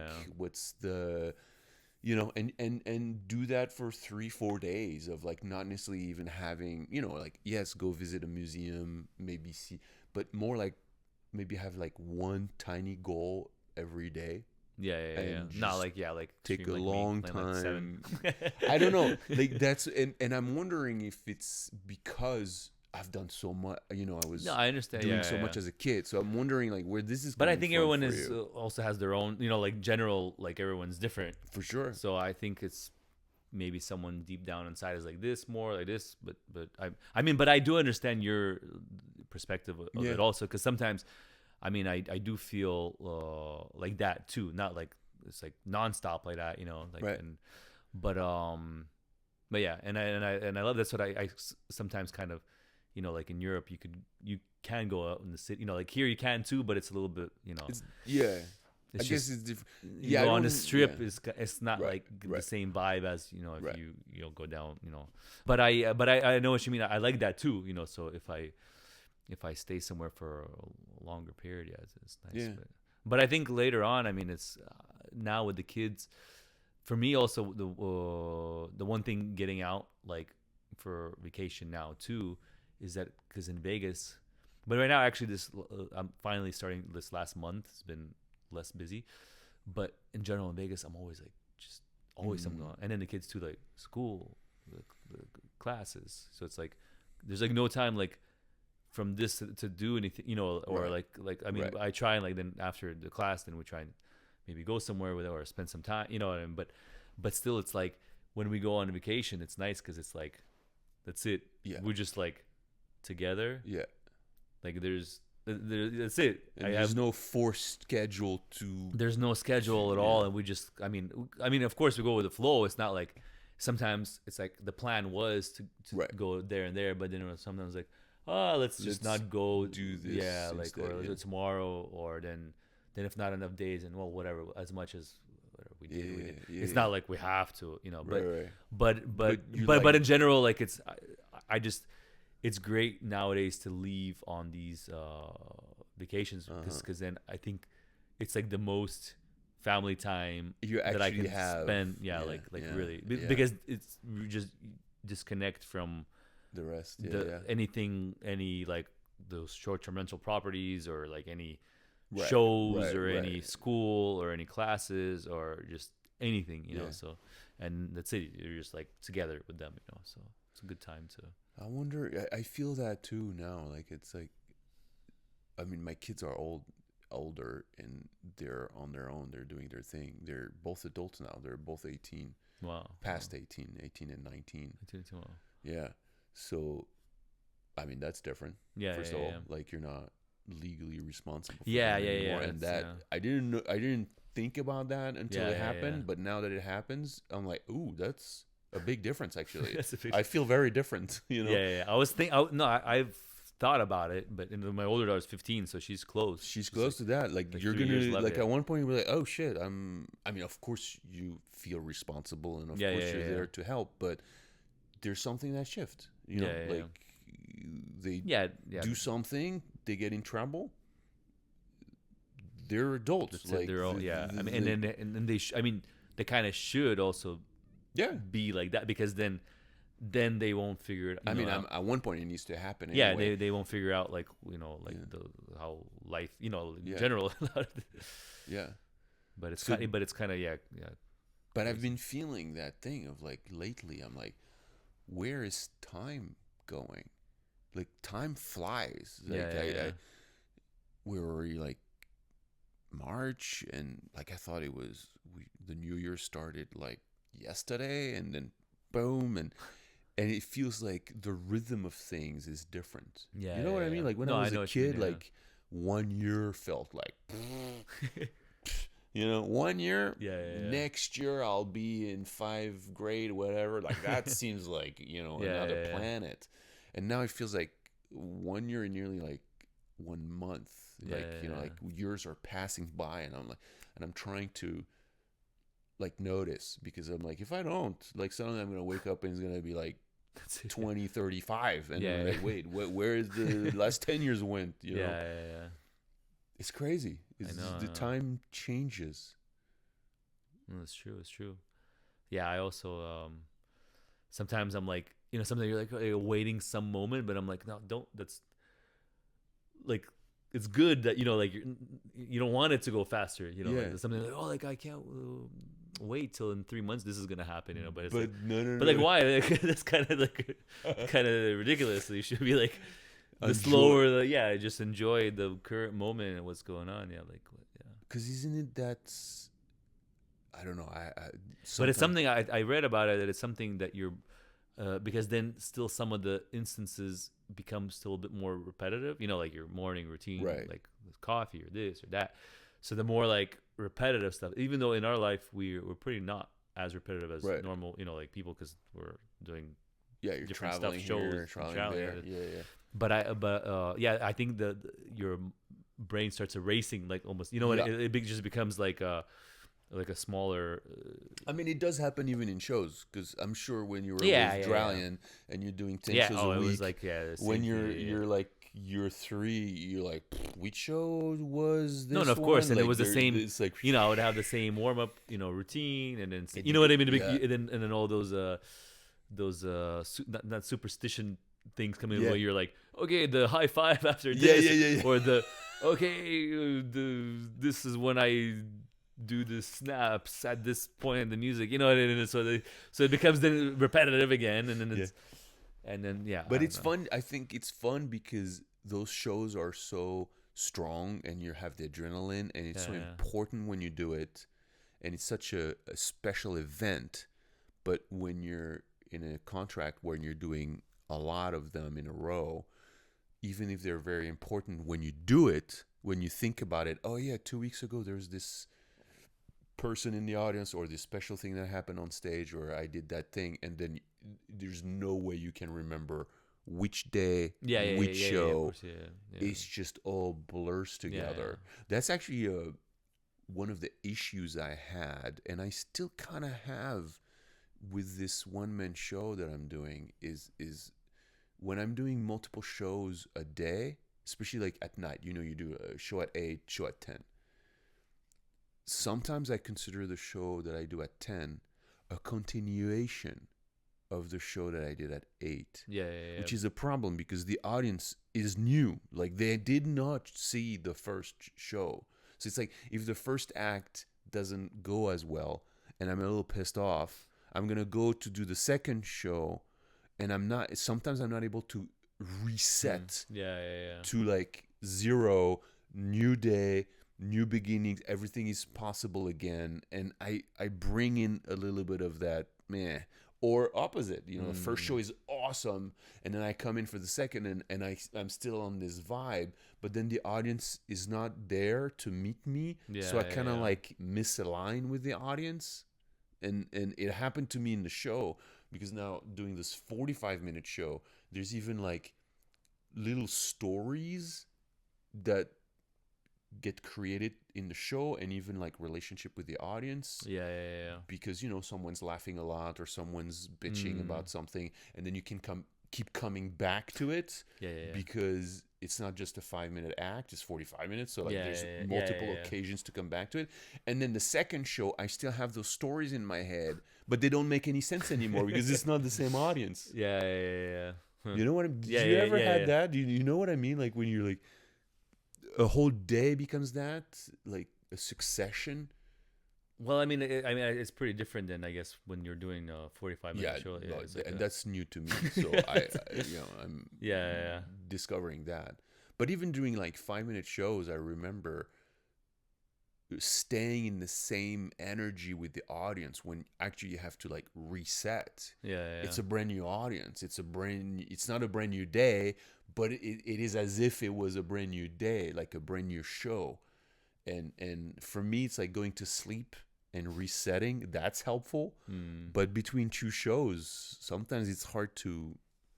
Or you Yeah, fucked up the first show, just, and then you're pissed off for the second one, and you're like, this is a new. I can try again. Like I have a chance again to try again. But there's this thing in me that I already fucked up today. That's it. Like the show is. I don't know.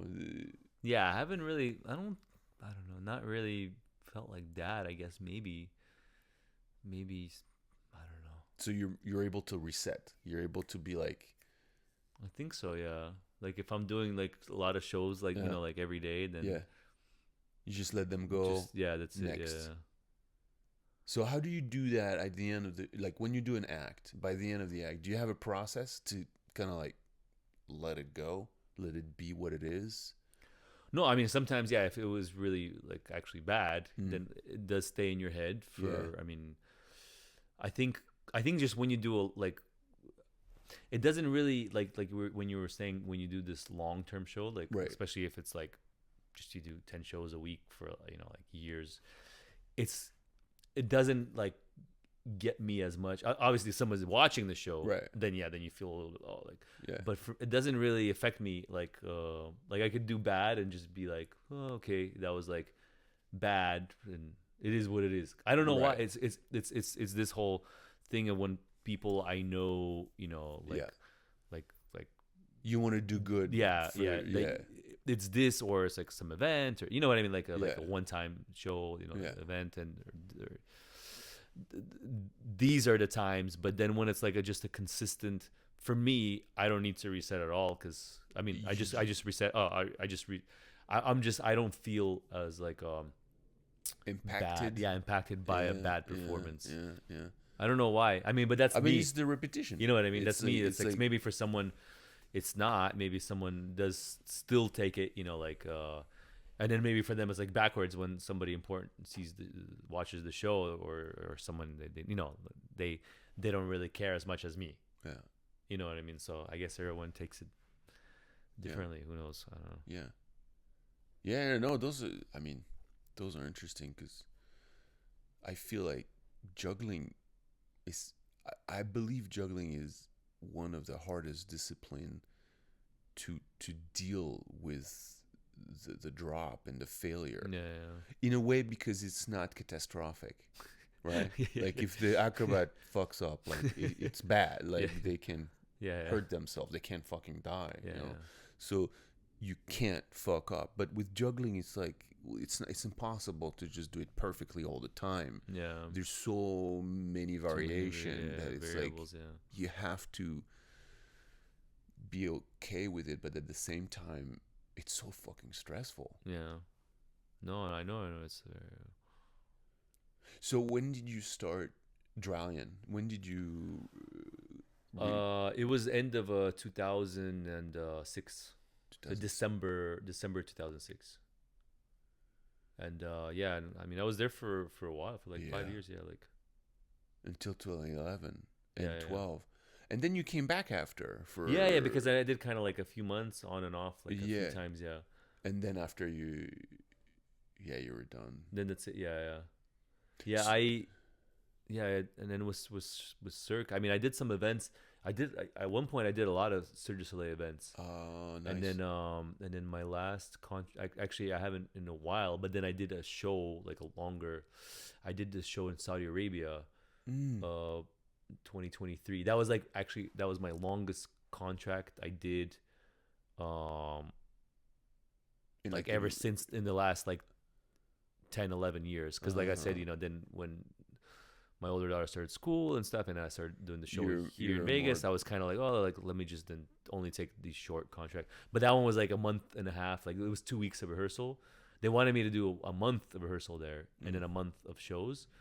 A month of rehearsal? Yeah, like everybody else was there for like a month. Yeah, and I was like, was it that complicated? Literally, when I got there, the first day, I had my act going. Some of the cues that I had to do, like I did it all, and that was it.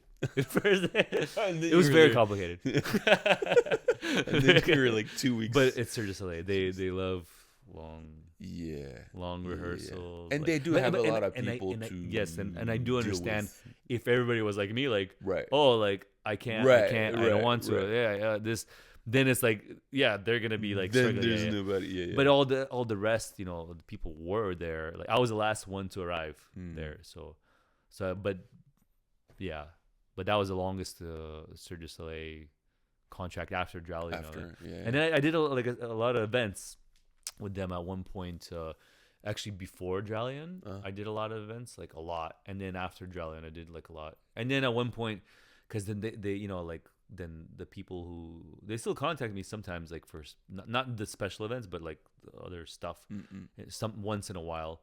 But anyways, for the special events, like they've changed so much because it was like Cirque du Soleil, then it was like 45 degrees. I think it's 45 degrees. Then it was like Cirque du Soleil again now or something, and then people internally were changing, who's hiring or whatnot, and I don't know. I just and I in the last years, like I said, it's so organic now. I haven't sent anything to anyone, so it's basically just all the old contacts that I have that keeps reaching out, or sometimes it's like like somebody's like, oh, we need like a juggler, do you know anyone? Like ask someone, you know what I mean? Or then someone sees me in the show, and then they find me online or something, or they come up to, and they're like, oh, like, are you interested? That's awesome. So basically, I don't send anything. Do a lot of sending stuff? Like back in like probably like even after did you send DVDs? VHS cassettes. You send VHS cassettes. I would have, when I would travel, I would always have like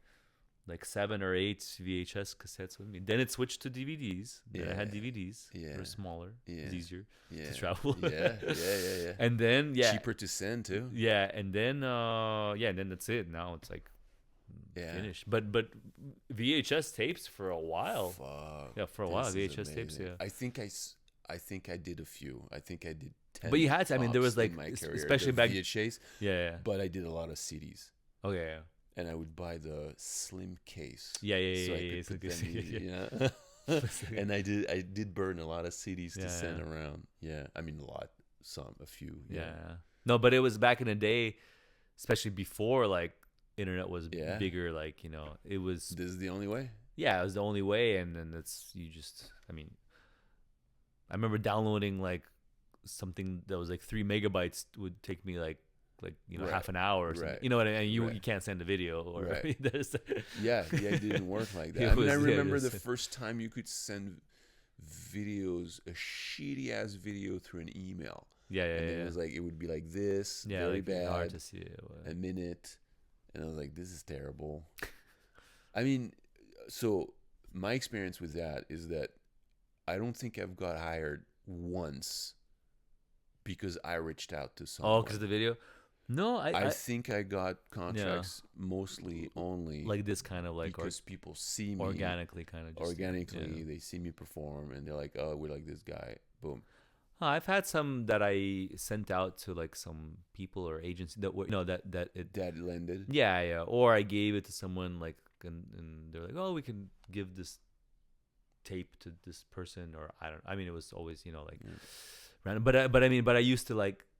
Would try and like back in the days, even in general, even like after Dralian, like I had to, especially after Dralian, obviously I had to do that because for 5 years you were out of the circuit for so that's long. It, like nobody, so you have to let everyone know like I'm available again. And then so that's the thing that I hear about Cirque du Soleil when you stay in it for a long period of time, is that you're out of the No, of course. If you for industry, 5 years you know, you're in one, you don't need to, like, I mean, and then what's the point? Even if you do, like, remind people Yeah. you're I mean, what?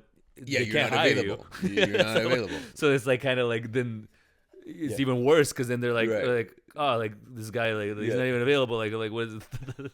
So I mean, ultimately, yeah, it's kind of takes a bit, to get back in, and then, but so I sent out some, and then in general, maybe the first few years I was still kind of like, but it was because like I said, then when I started to then work here, and then my daughter was going to school, and it was kind of, it just happened by accident like that. It was like just perfect timing. Yeah. Because before that, I was always traveling. You kind of did a lot of your high level career young. Yeah. Like early in your life. Yeah. Like you got good. Yeah, I did. Fast, yeah, a lot of. Yeah. And then you did a lot. Yeah. So by the time. Yeah, I already did a lot of. That's why I'm saying, like, I mean, it was kind of not really goal, and it's kind of like my vacation goal. It's not like real, I'm not like really. It's if I don't do that, that's fine. I'm not. But it was kind of like a goal, for me to I'm gonna perform and here, this where like all these places, so then I can know that I experienced it all, kind of. But then I think that kind of faded away. That ambition for that faded away from me at this point. I'm kind of like, oh, okay, like I didn't do it, or whatever. Yeah. I don't know. I mean, yeah. But maybe it'll come back. You never know. You never know. Maybe like, you never know. Yeah. Like 5 years, I'm like, nah, I have to finish this. I need to go over there and do that one gig. Yeah. I mean, yeah. So where did you travel with Cirque? Because you started Cirque and it was still under Big Top. Yeah, it was Big Top. The first city was Dusseldorf, which was actually not even in Dusseldorf. It's like Neuss, which is right outside of Dusseldorf. It's like 20 minutes outside. Right. So it was there. And then right away, then we went to Japan. Because basically I signed up for Japan, but I came there for you did the last like leg. a month. Yeah, like of the last and city then so in you Europe, toured a lot in Japan. So it was Japan, then Australia, New Zealand, Mexico. And then we went to arena in U.S., Canada.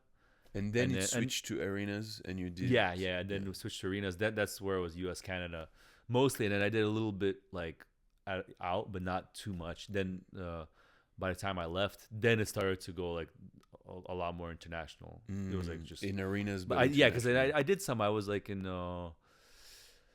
I mean, we did some during the U.S., Canada. There was some of those like Puerto Rico or whatever, Dominican Republic, Panama. But then I did a little bit of when they just kind of started that South Africa and Dubai, and then that was it. And then I was like at that. Then I left, and then that was it. Then I think they did more. Then they came back to U.S. too in the end. Yeah, they I saw the final show. Oh, you did? In Alaska. Yes. In Anchorage, yeah.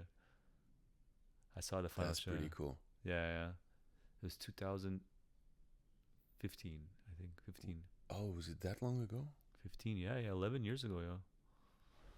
It was 2015. It was, cold. I was going to say it was cold. Alaska's always cold. Yeah. But it was cold. Yeah. But it was like January, I think. It was like January. In Alaska in January? Yeah. Oh, wow. I think it was like the first week or two. And so January. he toured 15 years, basically, because it started in 99, 99, so like 16 years. 15 and a half. Nice. Nice. I think normally they always start in April in Montreal. Okay. That's always the kind of starting. April. Okay. Montreal is their like premiere of all. Right. I think usually they do that. Yeah. Yeah. No, I wasn't invited for the last show of Dralion. I don't think I worked long enough in Dralion to. I don't. Even I knew. I mean, I wasn't like invited. You know what I mean? I knew, and then just by chance, I was like, I didn't have any. Of course, if I was like working on that day in some show or something, I had like no show at all in that. Those 2 or 3 days. Like that I went there. So I was like, oh, okay. And I was in Vegas. I mean, Anchorage is like, it's just like, it's I think through Seattle, it was like, like, with LA over, it's like 5, it's like short, flight. So I was like, okay, like I guess No, that's super cool. yeah. That is super cool. No, I remember hearing after the fact that I'm not really good at keeping track of what's happening. Yeah. So I just I mean, I'm honestly not either. yeah. So I'm just kind of like, I don't even know, like, because sometimes people are like, oh, do you know like what's going on, like with the shows here, like in Vegas? Yeah. I'm like, what shows are like new or what? I'm like, I don't know. I have and things no change clue. fast Yeah. Oh, here in Vegas. it's been. I mean, changing you've been really here fast, your whole yeah. life, so Yeah, it's yeah. like you've seen things the turn. Like, Yeah, nowadays too, it's like now with the whole, because it used to be, back in the days, the casino, would support, Right. They would pay for the The advertising show, for the show. I mean, yeah. for the show, like basically you just guaranteed the producer was earning Yeah. money, and that's it. Like, it doesn't And matter if the then- people are coming or not. And then after 2-3 years, if it's really terrible, then maybe Yeah, they then change. maybe they will close. But it now or- it's like it opens and like 3 weeks later it yeah, because closes. now Like, the casino doesn't. Now it's just You're on your whoever own. puts the show, that's their responsibility. Like if it fails, it fails. So that's why a lot of people, and it's in Vegas is so hard. There's like a million shows. So like, and how do you now compete? sports and Yeah, and yeah, other yeah. How do you compete with this? It's like, activities. yeah, Like it's yeah. not just shows. Like I feel shows now are competing with Formula One, with Yeah. all the arena. Like we have so many arenas for sports and Yeah, stuff. yeah. No, it's true. And it's then true. the It's Sphere, and then all those new yeah. immersive bullshit. To be honest, like I'm No, not it's really true, it's impressed true, with the it's, immersive experience of watching screens. It's like, Yeah. we have enough screens, enough in life, TVs and phones and shit. So yeah. anyway, I like old school things. Yeah, like I yeah. like old school variety. I have a dream of making a variety show here in Vegas that's old school, like no phones, no screen, no complicated technology, Yeah. no LED bullshit lighting up, like just and small, Yeah. like intimate, like around, intimate yeah. around, like you're. But I also really like small, intimate. Like that's my preferred. yeah, Also, like me too. Yeah. Thing to watch and to perform in, to like do, when it's yeah. big, like you said in the arenas when we were in the arena tour in Dralia. Yeah, it was like It's tough. sometimes you're just like you just feel like so small, and it's just like you don't even connect. I mean, you don't even see the people. They're just so far away. Sometimes you couldn't You're even just see the first row. Yeah, you don't even see them. You're just like just doing it, but but I mean, there's like it's like huge. Yeah. You just feel weird, like in a Yeah. weird like. I mean, I way prefer to be in a more and in watching the show. And I did enjoy It's like a completely different, like, performing arenas for the experience yeah, no, of it's being pushed to like it's take yeah. on more. So I'm grateful for like Yeah, being in but this still, like, situation. yeah, but I that's not my prefer- favorite yeah, I at all. Like prefer my favorite is much smaller. and watching like I mean I watched like some stuff where it was like a show, and then it was literally like or like a festival or something, and it was literally like the same almost thing, like but just in a smaller venue, and it was And like it's- so much better. yeah. It's like Yeah, it's like day and night. yeah. You feel like so disconnected in the bigger one, and then the closer one there's like just like you're like part of it. Yeah. So it's Yeah. I want to be in a space where the audience can see you sweat. You know, yeah. can see you like can see the reality of Yeah, things. yeah. You know, like the little things, the breath before you do the Yeah. trick, like the like if you're too far, you don't see that. Yeah. Also, with Cirque du Soleil, sometimes so much makeup, so much on top of, then you don't see it anyway. Yeah. You know, but I guess in an arena you kind of need the makeup and Yeah, the thing, I and guess the in light there, and the yeah. thing to make it To bigger. make it, you at know? least yeah. It was interesting to have that experience, but it's really not my favorite. But we live in I don't know if it's, I think it's America. America has this thing of like bigger is better, and it's like I don't agree with that. Like it's not necessarily necessarily, bigger is better. Yeah. Sometimes, but not always. yeah, You know, yeah. it's like sometimes smaller is better. Yeah. Actually, like it's not. No, that's for sure. a for default, Sure. especially Yeah, for yeah. shows, like, oh, it's bigger space, more audience, more money. Yeah, but diluted. Yeah, You're yeah. diluting everything, and it's not the same experience in the end. It's true. It's true. Have you ever thought about producing your own thing or like doing I your have. own? I have. Yeah, yeah. Yeah. Have you But done it? I did some kind of not produced but produced, I guess, kind of organized some events at one point. I did some stuff like it was actually like right after Jalian. Right after Jalian, I did that for a little bit, but Was it here? but it was Based more in like Vegas? like corporate events. So I don't know. I didn't. Oh yeah.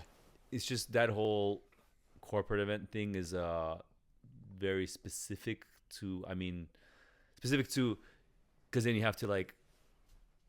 It's a lot of like contacting, Yeah. or asking, email, you know what I mean, trying to find the stuff, like not find, but like, I don't know, it's just not my thing. I'm just not like I just don't feel even comfortable, you know what I mean? Reaching out I don't in general, I don't like asking people for stuff in general, you know. So you're basically just have to like continue kind of asking. It wasn't. I thought it would be kind of good or like, interesting, but then I did it for a bit, and I'm like I don't think this is like for me. I just don't enjoy it. You know what I mean? Like so I kind of but then I did think about producing like a show where that's completely different, because then you're just doing the show. Right. And Which you're running the thing, and I mean, who knows? Maybe I will, or in the future. But I don't know. Currently, I have like too many hobbies. I'm like, because I write the music, and you're still yes and no. Like what do you do? literally Like, like this produce, last write. yeah. I write and produce. Yeah. So you have an album. You have I albums kinda, out or EPs. I or kind of had this like album like from 2008 or something, but it was like 20 years ago. But I mean, it was like very like I was in the beginning of learning all this, the production, everything, the whole aspect, But So you have and a now I'm like way studio at better. home. Yeah, at home I made like a studio, have even though your- I haven't really used it in the last because I've been busy with this whole property rental stuff for the last like 5 years. But I've like the last month finally started to kind of get back to it. yeah, I went there like a few times, just did a little bit like so I think I'm gonna get back into it more and more. But I mean now I just have more time now. It was like just impossible to even with the kids or the shows. I'm like then traveling or this even it's just it was with the properties at the same time. It's just so many going on, so many things going on at one time that it's like it was impossible to work. But I think now I have more time, and maybe now I'll, start writing more stuff. Maybe try and use some of those older tracks that I've made already, and just choose some of the better ones, and then like finalize them. You know what I mean? Like re-record, because I recorded a lot of stuff. I did record some stuff with the Agnes, the singer from Jalian. I recorded with her like a lot of not a lot, but maybe like we did 7 or 8 tracks. I don't know, maybe more, maybe up to 10. I don't know, max, I think. But then most of the other old tracks, it was like me singing or trying to sing. Right. So, but it's like You need someone now it's like that I can find, you know what I mean, get a different singer. I mean, nowadays it's kind of crazy because with the AI, I mean, it's just you can get AI to do anything. It becomes like you're like, is there even a point to get back into music? Because it's like you could just prompt the AI and it'll just make a track. I'm like, and it takes, because it's so, if you like actually like write and produce it, because okay, you do the chords, the bass, then you're mixed, then that's just one section, and then you need like the verse, chorus, the bridge, this, and it takes. And then it's like little every like transition. You're like I'm doing the drums like and it takes. And then after you're done, then like now I have to mix like the levels, and then I don't like this, and then you're just like and then you finish it, and then like you still what I mean. It's like such a long process, and then now it's like AI. It's like, hey, make a song, rock song in G minor, like with these kind of drums. You know what I mean? It's like, and then it just does it, and you're like, okay, so just take like 5 minutes, and then you're like just spending hours and hours like creating this one track. Yeah. But because I was thinking about it for a while too, not for but for a little bit, like I was like, is there a point to even come back? But I think I mean, I'm still gonna do it, and I'm still doing it like my old school way with like minimal. And I can see some little things kind of like with AI helping, like like maybe doing one of the tracks in there, like you know what I mean, like So, but then still I'm like nah. Even I think my ultimate goal is to do it completely AI-less.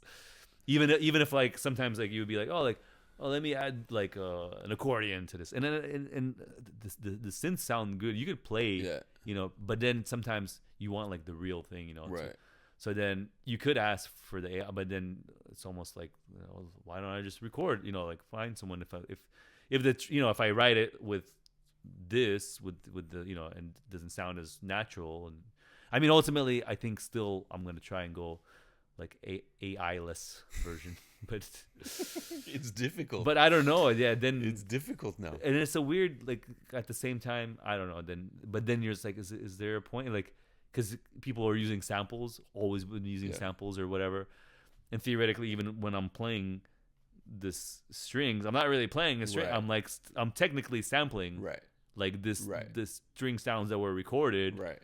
So it's already technically not already real playing. Yeah. You know what I mean? So it becomes, you're like, where's the line then, I guess. For sure. And it's going to get more blurry as we go. Yeah. We're just at the beginning of that. Yeah. I mean, that's the great thing we see with like live performance and like juggling. It's like there's no, I mean what I'm thinking, there is no AI. I mean, to juggle, you just gotta. You have to do it. You do it, and that's it. There's just, I mean, if you see a robot, I'm sure there's gonna be a robot doing it. Like, I mean, there already are. They have that thing that juggles, but it's like, okay. I mean, of course, it's a robot. It's gonna do it perfectly, right? But that's not impressive. That's That's like what removes I'm the whole point with the of robot. Is if the robot does it, then it's gonna succeed. Yeah. There's no more room for error for it. Yeah, there's no even which actually makes you realize that it's because of the air drop. Yeah, it's actually impressive. Which you're like, like why am I scared of this drop? It's like, this is what is making me a person. Exactly. worth seeing. See, we came to the conclusion after hours of talking about it. We're like, actually, we need the drop. If it's perfect, there's no more suspense. There's no more. Is it gonna happen or not? Yeah, we're not robots. That's the thing. Which is we shouldn't be robots. No, I know. It's like I feel like and it reminds me of the circus thing that I heard when I was younger. Of like, circus is about the risk. Circus is about people come and see people do crazy shit, and there's the risk they're gonna fuck up, and there could be a big problem. I never believed people would come like to actually the circus like to really, be like, are they gonna fall today? It's like, I don't think that's the thing, but it exists in the circus. It's like you are like little not behind the back, but it's just like a whole it's floating around. It's in the room. It's under the tent. Like, ultimately, this is crazy. What we're saying is crazy. Whether it's the motorcycle turning in the freaking ball of fire or whatever they call this, where you're like, what the fuck are they doing? Globe of death. And like we do that in the circus, like the wheel of death and the globe of death and the this and then at the time they used to do fucking flying trapeze with no longe and with no nothing. They were actually fucking doing it. I remember seeing an amazing act of trapeze Washington trapeze at Circus Knie in Switzerland.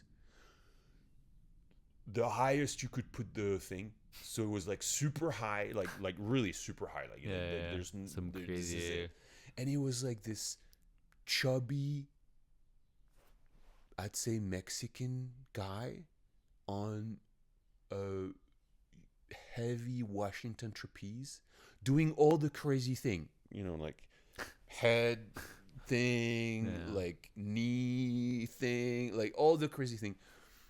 After the elephant act, so they had time to clean the poop of the elephant on the stage, and he was high enough that nobody was actually looking, but I was, because I was like, what the fuck is happening? And they needed 5 minutes to clean the poop, and so the guy is doing no lunge, no thing. The guys are cleaning underneath, and the guy is over there doing his act maybe for 1 millionth time in a 50-year career, and I was like, this is amazing. And we don't do that anymore. Like it's going away, like taking such a risk, because I mean, that guy falls, that guy's dead. This is it. Like, this is way too high. There's no chance whatsoever. But that's the traditional circus of like, yeah, we're doing crazy shit, and I don't like it, and I like it. You know what I mean? It's like, I don't like it because I don't want people to take risk of dying. But I like it in a sense of, we're not robots. This is not planned. Like, this is not written in advance. You don't know what's going to happen. Like, it might drop. We might, and so for us jugglers, it's like, well, you drop, that's fine. Like, it's a plastic bowl falling on the ground. Nobody's dead. It's fine. We're cool. But there's that pressure, in a way. There's that tension that exists, and I think it changes everything.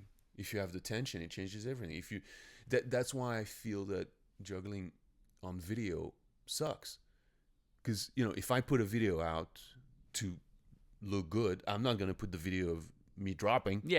So it's like, you're watching the video, it's not gonna suck. It's going to be okay, and so then it removes that. That's why, for me, juggling is an art form that has to be performed live.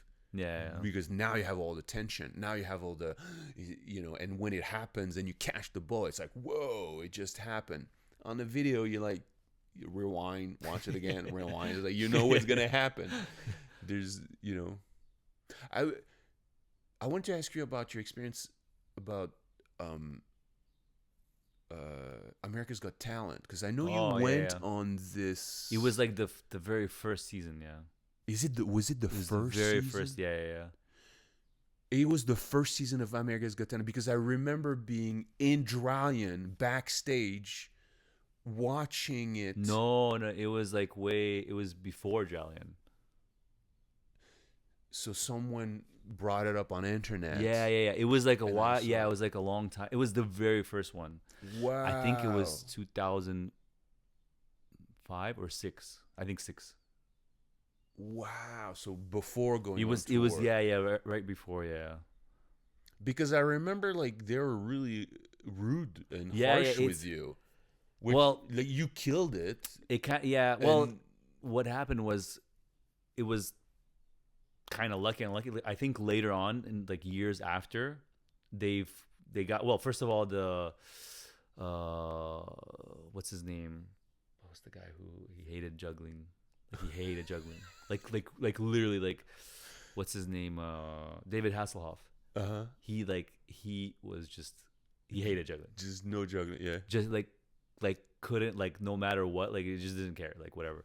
And then the other guy was like just more, like, kind of in that Simon, Cowell style, like, where he would criticize everything, whatever, whatnot. But because the first one, because it was like a few episodes I did or whatever, well, a few like rounds, a few rounds. So you passed the audition or whatever? Yeah, because the first one I did kind of with my more normal, like normal, which is more like like creature-esque, kind of style.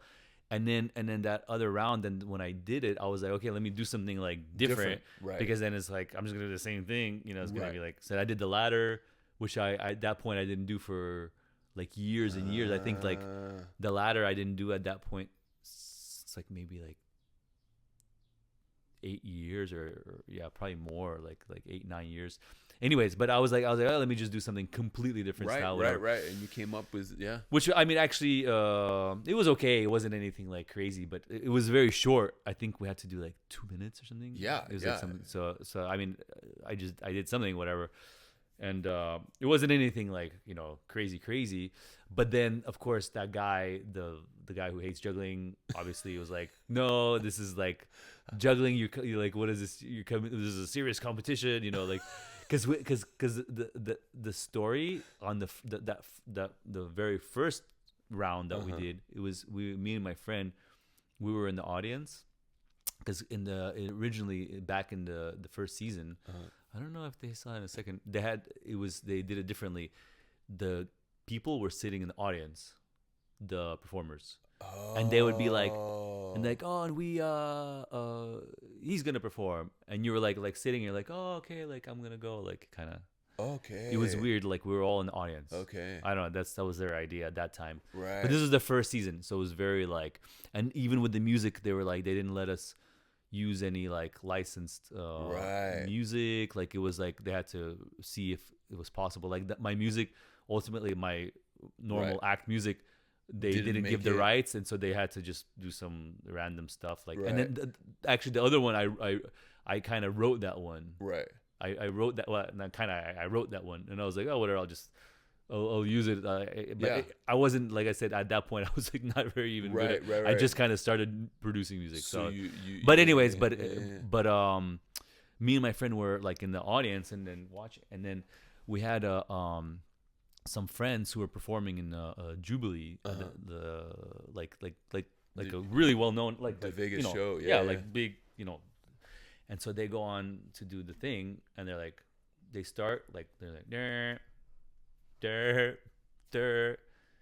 and they're like, what is this? Like, this is like a serious competition. But all the acts, they were just like destroying them, just killing the acts.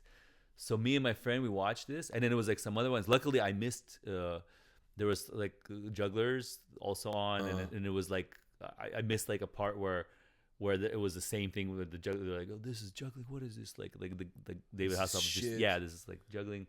Like a very good juggler. Was on also before me. Yeah. And so me and my friend, we watched. Well, we didn't see the juggler, but we saw all like our friends get 3X's, and then just in general, like every time they comment about any act, it was like always bad. And we're like, I don't think this is a good idea. Like, let's leave. So we're literally, we start like, because they had like a break, you know, like a break in the whatever. And so we get up and we start going to get our stuff from because we were like in the audience, you know, but the backstage is, you know, around like, so we start like getting our stuff.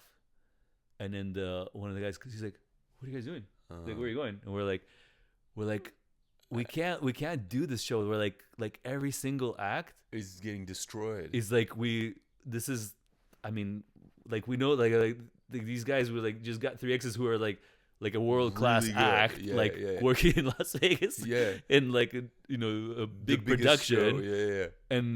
And they're just getting like made fun of almost, right? You know, like we have so disrespectful. They're like, no, we need the acts. You guys have to stay. You please don't leave. Can't leave. So then they actually brought us to Simon Cowell, and Simon was like, oh yes, please, you guys please stay. I mean, well, don't leave. Anyway, so we did it. Luckily, that one was like fine. Like they liked it or whatnot, like, even though David Hasselhoff still like he was about to, like, they kind of stopped him, right. But he was about to be like, no, still like like this is like juggling is like not, this is not a talent, like, you know. So anyways, so we almost left, but we ended up doing it. And then for the next one, I was like, they were contacting, and I'm like, I don't want to do this thing. It just doesn't. And then ultimately, somehow, because they kept calling me like a million times, I'm like, ultimately I went, and then it was bad. Like that one was like where they commented badly. I remember seeing something like that, where you were like, and you're like, are they crazy? Do you know who that guy is? Like, at that point I already had the contract, you know, for Drowning, and so, I mean, like, you're fucking killing it, and you did.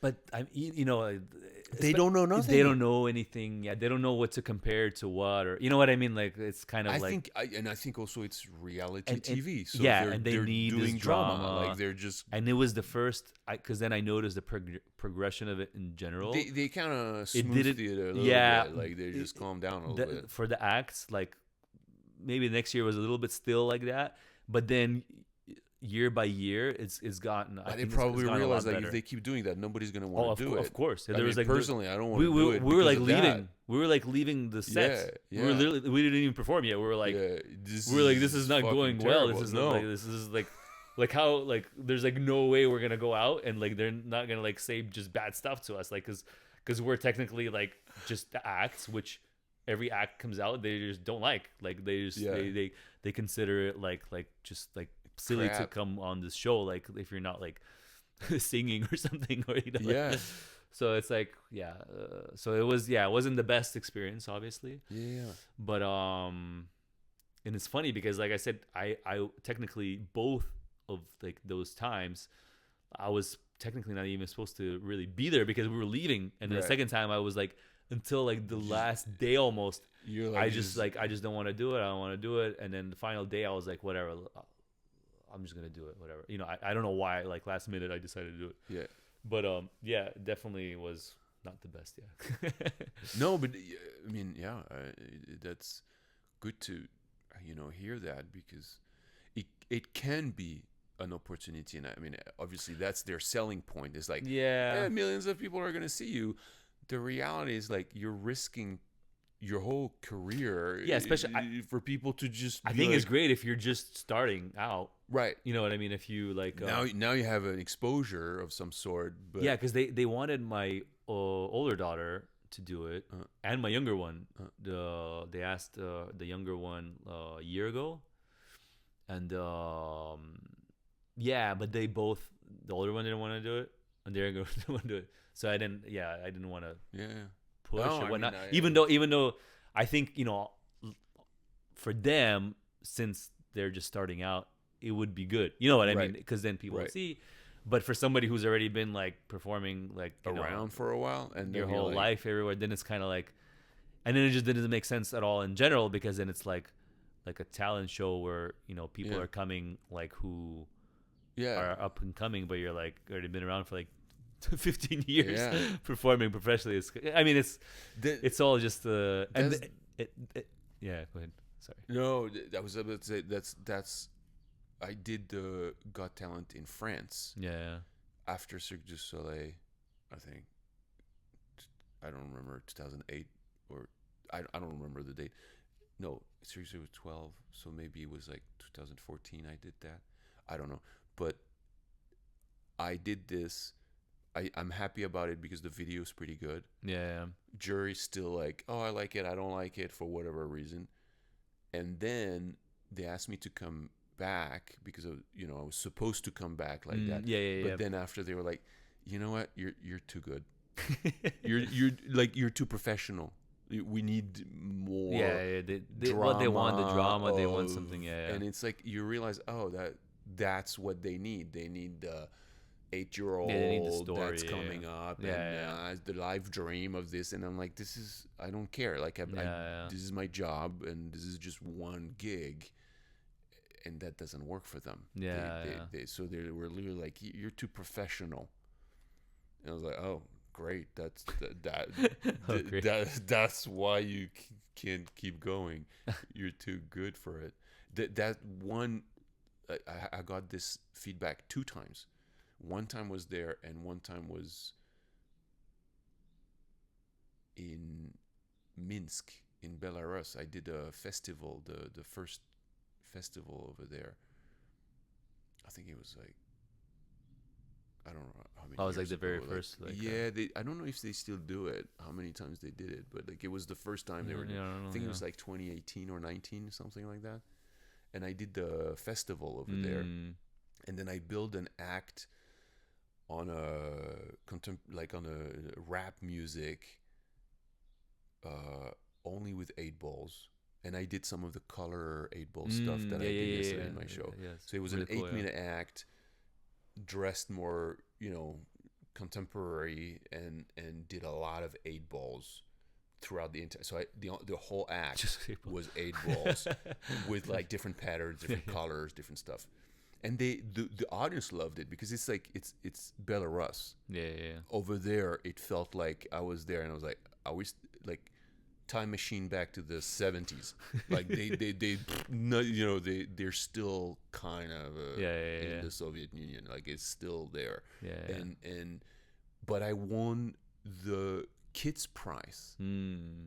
Kids loved what and I was like, this is amazing that I got the kids prize when everybody else was like, what the fuck is this act? Like it was way too contemporary for Belarus, for sure. But the feedback I got, because the people from Monte Carlo was there and whatever, was like, it's too good. It's too high. The technique is too high. You're coming in, you're doing 8 balls, and everybody's like, what the fuck? What is gonna come next? And then I do more crazy shit with 8 balls, and in a way, it's too technical. And I was like, the Monte Carlo director is telling me that my act is too strong for Monte Carlo. I think I made it. I'm good. I don't need to go and do it. Just hearing that, I don't know if he meant it like that, but for me, it was like a huge compliment. I was like, okay, cool. I'm too good. Great. But these festivals, I mean, too, it's very like, very taste judgment. It's I've done random. Because I've done a few, and then like one festival, the guy told me also, he's like, who was like there like after the whole thing, like, and he's like they consider like, especially then when I went with my later act with the aerial stuff, it's like then it's a lot of the music's that I wrote is like very like experimental, it's all kind of like modern, and so he's like it's just they're very because I got like bronze there, but like I like supposedly I could have almost gotten more because it was close. They had some other voting system, but anyways, he was saying like it's just so contemporary. Like a lot of these people in the jury, they're very traditional, like circus, style. So it's a little bit hard. Like it just depends on maybe there's ways to push it this way, or I mean it's all how it is. It's and it's but subjective. it's very subjective, and it's like, okay, I like modern, this person doesn't, this person like expects this, and someone doesn't like juggling. Someone just doesn't like it at all. And then juggling, like whatever.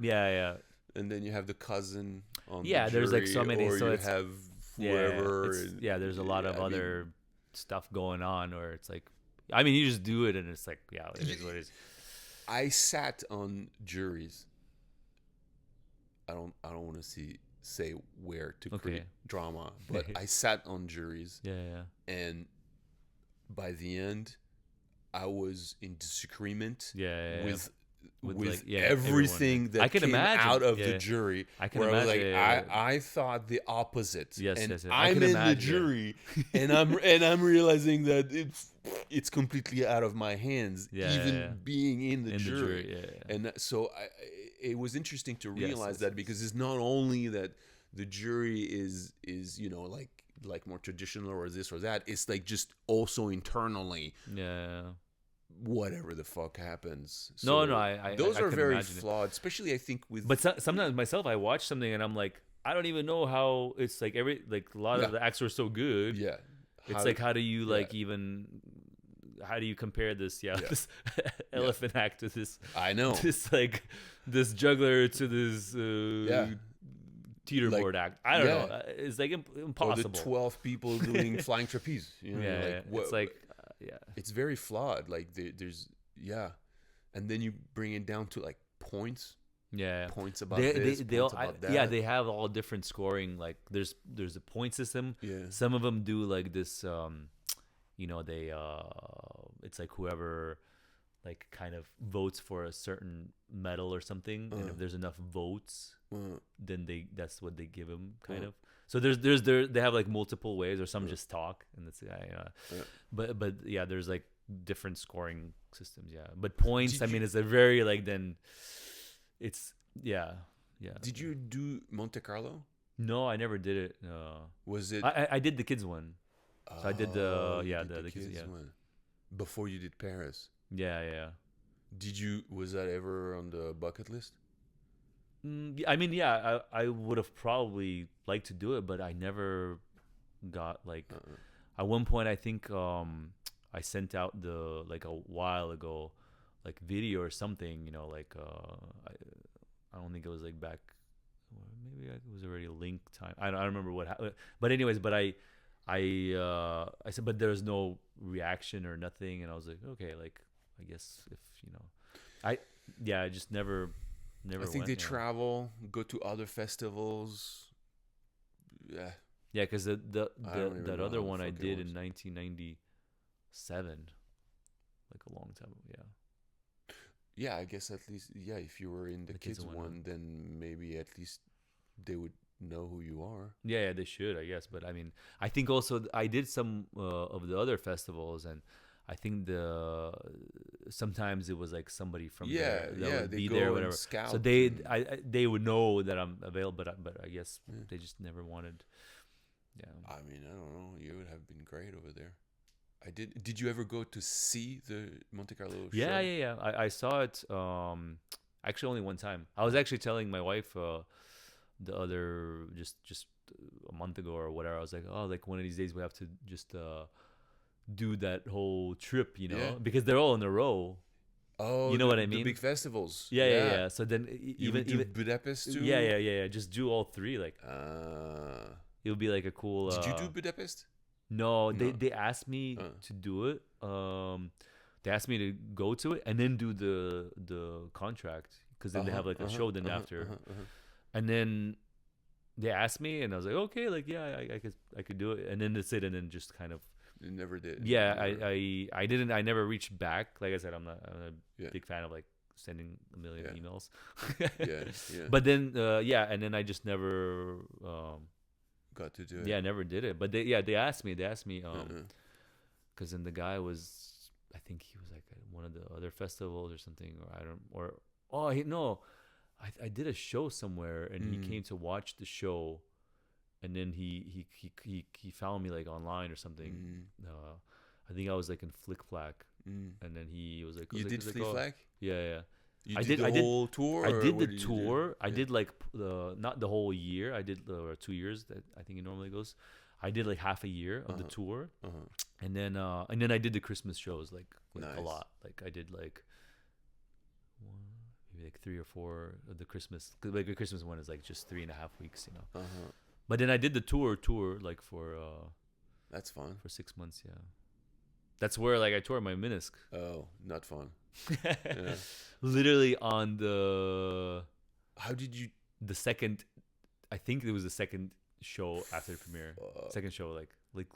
What was the reason? Was there a reason for it? Yeah, in the act, I was on. I had a part because I was doing my new act where I do the club. One club and 2 ball section, and I was like on my knees, and one of my legs was a little bit more like this, and I had a ball go one way, and so I went to reach to quickly get it, and because my leg was like in that position, I just went like I heard it like snap. I heard it like pop, and I was like, oh, okay, like, you know, like I finished the act, I was like, kind of hurts, but you know how sometimes it kind of like hurts with the adrenaline, and you're like, oh, it's probably gonna be okay, and then I like I was like kind of hurting, you know, like, and then I sat down, like then waited for the finale, and then like then I stood up like at one point like for the finale, and I was like, this is like really hurts, like not just like a little bit, and I was like limping, like I did the finale limp, and then I like got home, I was like barely like walking, and so that night it was like it's like to sleep, you know, like with the menisc, it's like because you lie down, it's always doing this bend, and I was like I'm probably not gonna be able to do the show tomorrow, and then the next day I woke up, I was like just try, you know, like I was like, how, okay, maybe if I remove this and I actually wrote to our artistic director at that point. I was like I don't think I can do the show. Wow. And then she's like, oh, you sure? I'm like, yeah, I don't know. Like, and then I was like, I'm always like crazy. Like, like I said, I did a show with a broken rib. I was like, oh, whatever. Let me just. I'm like, I don't know, let me Figure it just out. try. Yeah. And then I took stuff out, obviously, and I did it. And I did it because then that run in that city we had 3 weeks. So I did all that 3, and our breaks were short. They were like 5-day break, and then it would be like, we're like 4, and then again it would be like 10 days or something, like depending on the city. Some cities like Frankfurt was like 3 weeks. Some were like 10 days. Like a smaller city. But yeah, and so I finished the whole I was like the first few months I was just limping, like just do the act like barely, like, and then that's it. And yeah. How do you think back about that? Like, because now with the perspective, I'm like, I don't know. I'm like, I don't want to do that anymore. Yeah, because I was like that too, like as a circus warrior of like pushing through, and I don't know. Yeah, I mean, now I'm like, I mean, it probably makes more sense not to continue because then you do more damage. Yeah. And ultimately, I ended up like it was fine. Like, but it did hurt. Like I still felt it for 2 or 3 years in general. Like after like I was telling, like if I sit down, I was sitting down and I would stand up, it would be I would feel like it was, which I don't know if, of course, probably if I just didn't do anything for like a month or 2 right when it happened, yeah, it probably would have recovered like better than constantly being like, because that's what I'm. It was a slight. It realizing wasn't like it was torn off. Right. It was like on the scan, it was like just like a tear. Tear. But I mean, it's enough. Like, it's enough fucking to be pain painful. and because from what because you had that, right? But from what I heard, it's like after you do the operation, it's like about 3-week recovery, right? And after like about 3 weeks, you're more or less okay. Yeah. For me, the problem is not the recovery, is the reeducation. Yeah. And I messed up the reeducation because I was young and I was doing acrobatics, I was doing trapeze, I was doing a bunch of stuff, and I thought, oh, I'm moving my body. Yeah. Therefore, this is my reeducation, which is a huge mistake, because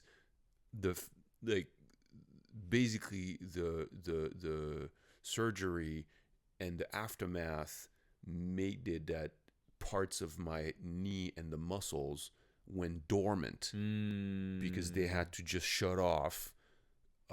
Operation, you get in there, the whole region is traumatized, and so when you start reactivating again, some of the muscles that are ready to move take over, and then all the parts that's dormant stays dormant, and the reeducation is to make sure that everything's firing correctly again.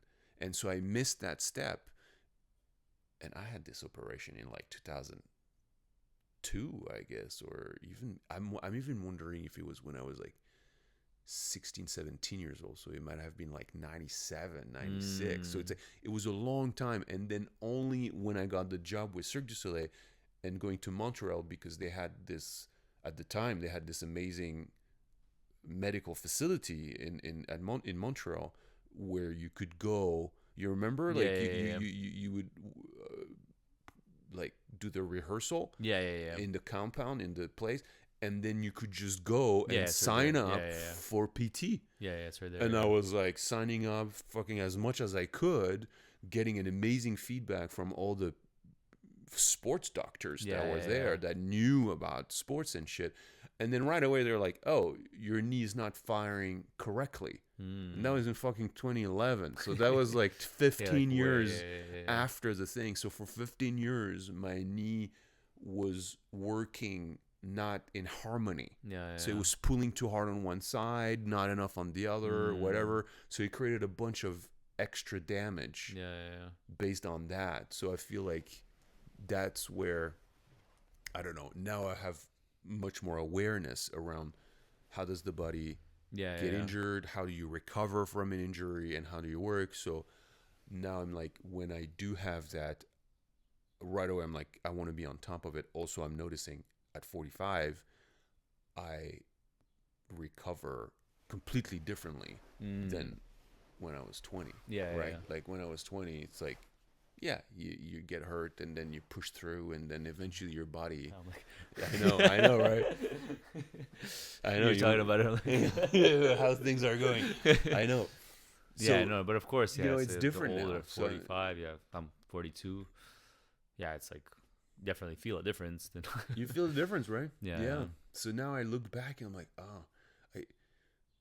you know, how you feel that, this show is important. I need to push. I need to do the show tonight. The show. And then you do it, but at what expense, basically. Yeah. And so I'm learning that now. But I did also, to be fair, grew up in the mentality that, show must go on. Yeah. If you're not doing the Yeah, it's juggling like me act, too. there's nobody's there to do the juggling Yeah. act instead of you. And then you work for Cirque du Soleil or bigger productions, and then you realize, they don't care if you're out. They're just gonna put something else or cut you out and whatever. And it's a different vision of it. But for me, it's like, well, if you don't do the show's fucked, basically, because they're missing a part of the show. But it's not. It's not in the end, I guess. I don't know. Well, I mean, to some extent, yeah, but not, not like completely. I don't know. Yeah. I mean, I don't know. Like you said, if what would I do now? Who knows? I mean, obviously less like that. Less crazy. Yeah. But I don't know. Yeah. How did you crack the rib? It was actually like working on my house, like the remodeling. Yeah. But it was a long time ago. It was in 2000.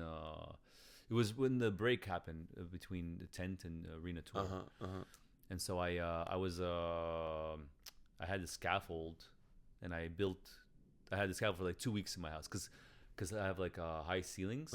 Like I bought the house like to practice and to juggle.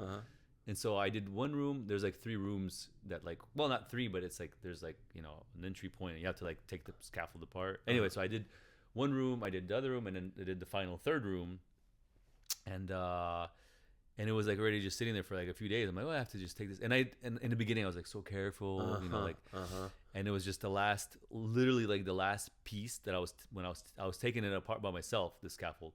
I had like a system where I would just back up like to the wall, and I would like bring the pieces down, and I just went too fast, and I would put my legs like crossed normally, like between, so there's like no way to fall forward. But I didn't do it that last time, or maybe I didn't do some the last few times, maybe, I don't know. And I was putting the piece, because those scaffold pieces, they're kind of heavy, they're like maybe like 40 or 50 pounds. So then I was leaning down, and it was like, yeah, it was like I was going forward, and I was like, okay, that's it. Like, there's like no way I'm falling. It's pulling me to, Right. So then I kind of just released it, and I jumped, because there was those other pieces were on the floor, like, and I jumped. But luckily, I still had carpet there in that room at that time, because right after that, I put tile in there. Okay. Like literally, like like I was laying tile with a broken rib. Fuck. Literally, like the next like few days after that. But I jumped, and when I landed like this. So I mean, I got lucky. I didn't land like something like this, and my elbow went out, or finger. And then you took your rib out. It just because I landed on the floor, and it just cracked it. Yeah. Wow. Yeah, it was very painful. Yeah. And then I was like trying to do the show. It was like the show was like 2 weeks later. Because I already, it was like I for 2 weeks continued remodeling with a broken rib. But then when I did the show, I was taking like ibuprofen, like, because somebody actually told me, like, oh, you should just take ibuprofen before I went to do the show, because it was in another city, not in Vegas. I didn't take any ibuprofen at all, and the guy's like, oh yeah, if you do like 800 milligram, like twice a day, like you should like it's gonna help like so much, like you should be fine, like. And I was doing it, but I didn't know anything about taking it properly. I didn't even think really, or didn't take it seriously. I don't remember like really. I mean, it always says kind of like take it with food, but I was like, Right. it would just be like for the 800 I would take before the show, and then one time in the morning, But in the morning it would be like I just wake up like with coffee, but you need like it's bad still for your stomach if you. So ultimately, like it was like a 2.5 week long contract, and 3 days before it finished, like my stomach started to hurt because of the ibuprofen. Yeah. I was like, I think this is from these pills. Yeah. Because I'm like, why is like my It's so I'm fucking like up I had your... to so I tried to do the show without the ibuprofen. Like I almost blacked out. Like it started to hurt so bad. Wow. Like like everything became like black, and like kind of almost like seeing stars, kind of like, but like, and I just like about like 1 minute into the act, I went into that mode like with the neck, where I was just like, okay, I think that's it. I just have to finish this act. Like, so I just didn't do any rolls or anything. I just kind of just juggled, just kind of very robotic. And then I was like, I told our like producer director, I'm like, I don't think I can continue this. Wow. I'm like, I can't take the ibuprofen, and I can't do that. Out. Yeah, I can't. Like, I'm like, I don't. But it was only like 3 days left, so it wasn't that much longer. I mean, I did most of the shows already, but still, yeah, I didn't finish. But it was like, cause literally, like, like lying down, like going to sleep or something, lying down, it would just, because the rib cage, it's all connected. So when you lie on your back, like the front, it's just any touching or movement or any it's like just like this. I was lying down like barely, like, but on stage I was like rolling around. I mean, it was like it was bad. But see, I'm just crazy. I know. That I mean, that one for sure I shouldn't have been doing. Maybe the Minsk one, I could. And still, it was. Luckily, it wasn't my right. If it wasn't my right, I wouldn't been able to do that. Why? Because you're like spinning on your right and turns, stuff. Yeah. Because I could push off still on the left more enough. I mean, but with the right, I couldn't imagine. I mean, I would have to then take out like all the turns and already take others. You know what I mean? It would just be like, I would have had to then completely just. That's nuts, man. Oh, the crack rib. Fuck. Yeah. I know. It's like, it makes me laugh sometimes when I see the sports industry and those athletes, whatever it is, like the hockey, NBA, they have like teams of scientists and medics, and they have the machines and they have all the treatments and stuff, and I'm like, we're doing something crazy in the circus, like doing 10 shows a week nonstop. And it's like, no, just fucking take a pill and then shut up and go do it, And then we're like wobbling around, doing crazy shit all the time. And there's just no money in the circus, so we don't have the team. But I'm like, we should, right? Like with 20, 30-year career of like being at the peak performance.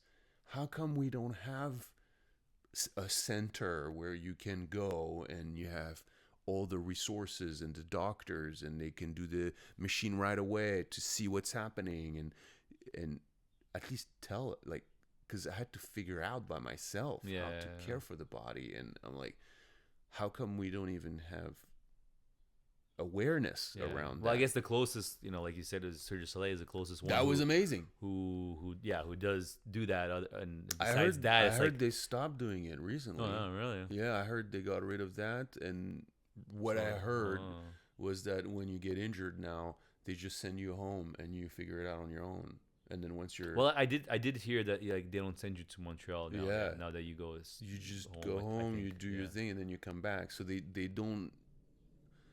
They downsize not as, on like that.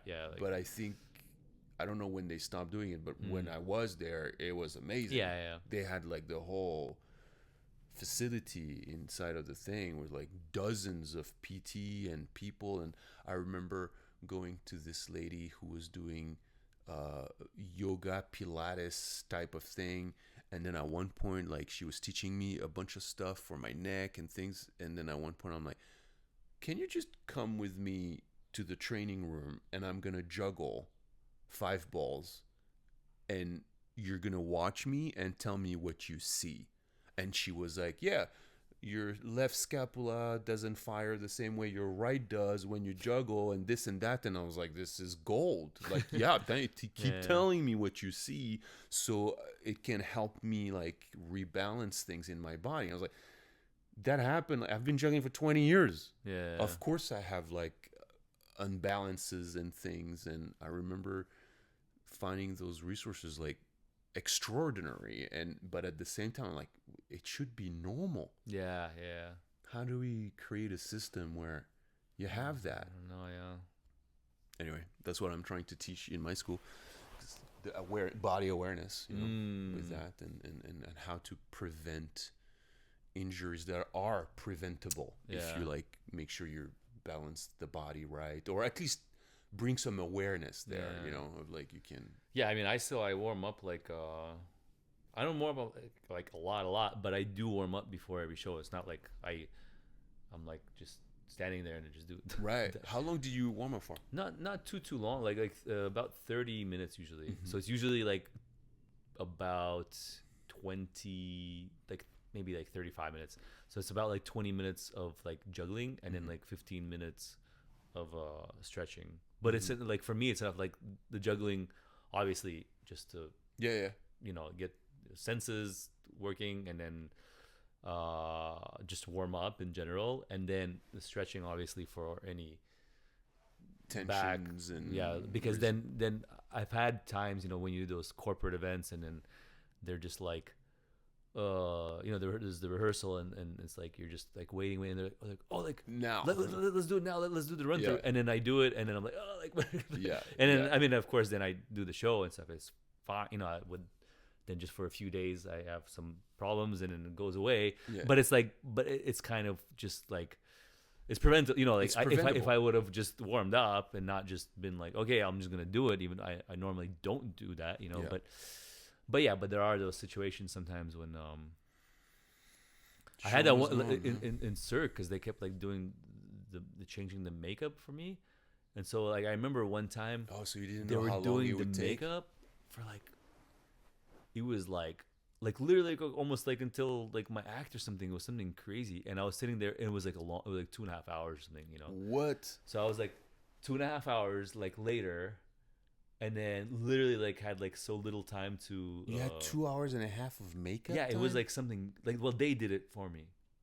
They were like testing it, like they kept changing. They changed my makeup like so many, like the makeup artist, the creator, because she did many of the Cirque shows. She's like, you're like my most worked with artist. Like a single like they figure out. They just kept like, they're like, oh, we don't know, let's change it, we don't like it.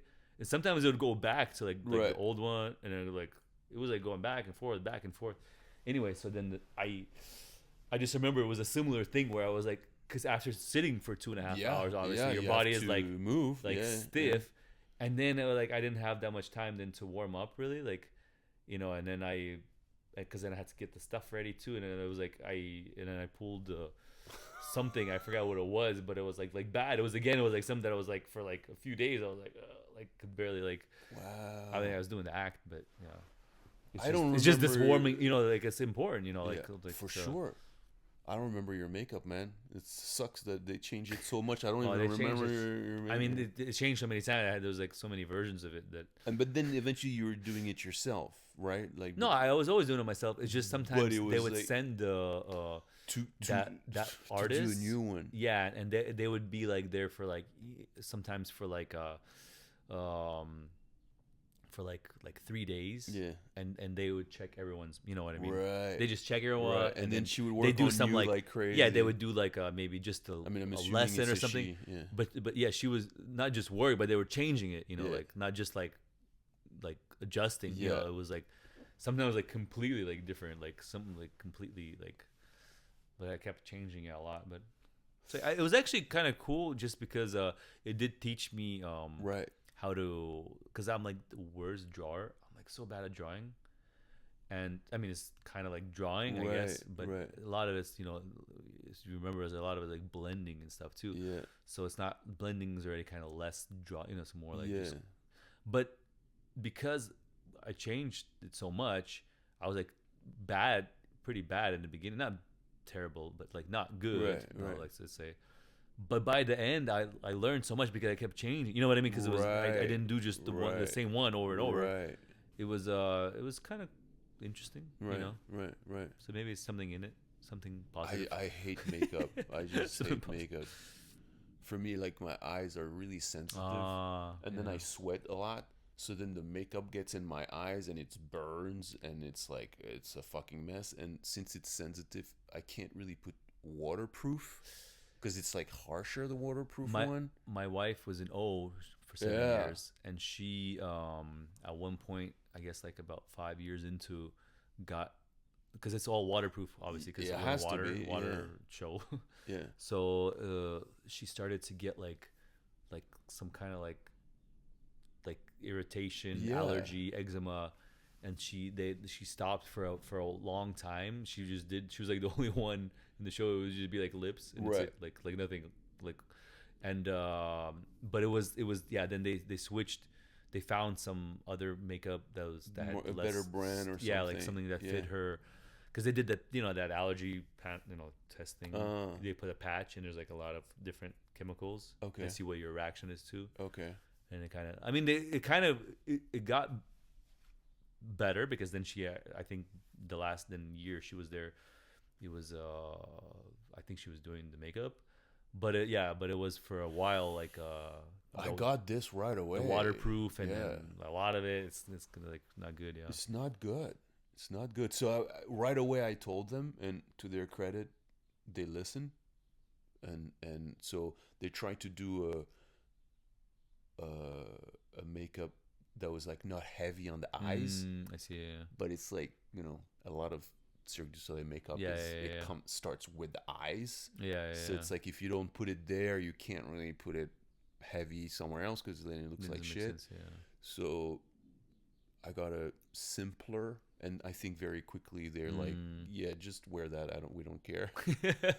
Because it was too difficult. I was like, it hurts my eyes, and so like, okay, whatever. Like just put a little bit, and Yeah, they had, when I started there, because did you have the body spray stuff?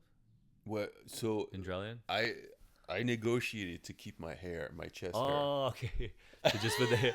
Yeah, because I was like, I can shave, I can get my armpit clean, no problem. Actually, I prefer, because for the juggling, it just bothers me to have hairs under my armpits, but my chest hair is part of my personality. That's me. This is not going anywhere. And for some reason, I negotiated it early in the contract. So they were like, okay, yeah, no problem. And then the costume, I inherited your costume. Yeah. Which you see your whole fucking chest. Then they were like, so when are you going to shave your chest? I'm like, I'm not. Like, it's in the contract. It's in the contract. And they're like, okay. So they added more. They didn't make it as open as it was normally to try to kind of cover it. But they covered this part. Yeah. So yeah, because mine was a little bit. It was more open here, and it was only a little of the netting. I think you had probably more netting. Yeah, exactly. So what did you have to do? No, because I also had some body spray. Which we started right away, right from when I joined. But that's the thing. Like in the beginning, they didn't, because I was the only one who was getting that in the show, the body spray stuff, and they were using, because they were using this oil based one. The oil because oil based, like, it stays on better. Stays better, yeah. But the oil based one, like literally, I would take like that special oil, that they give you for the makeup, or baby oil or anything. But I'll take that oil, I put it like this. Take like a pretty hard scrub like this, and you look at it, it doesn't it's move. Still there. like not even at all. It would just be like, it took so much to remove it that I think after I used it for a while, for like I think a month or more maybe 2. So you live in oil, basically. But at one point, like, because I had to do that so Did much, you break it started. break your skin, and It just started to, like get like really like rashy, like just Yeah. it's red, Yeah. painful, and I'm like, you I don't can't think keep- we could continue with this because Yeah. because it's just not like I can barely take it off, and my body's already like everything's becoming and it's too red. oily, and then you're like and then scratching all they the found time. one that's water based, Uh, so we had to do just like a touch up if it was 2 shows, which Right. in Japan it was 2 shows every day. Right. But then the water based one, E- it was easy- like it was easy to kind, sometimes you go like this and it can come off, Right. but. And I mean, I'm going maybe too extreme. That you have to be like really sweaty, Right. But it was more or less staying on. You know what I mean? And then we that's switched over good. to that, and it was like Yeah. even I didn't even have to use the oil. It was just just Right. wash it off, and it was easy.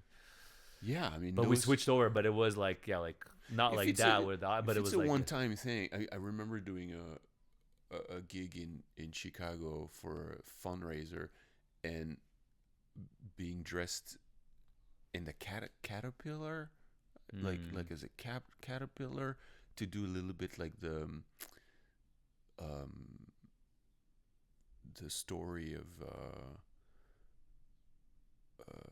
Alice in Wonderland. Yeah, Story with the caterpillar. I did a show actually with my daughter. We did a show just recently, Alice, and she played Alice. Nice.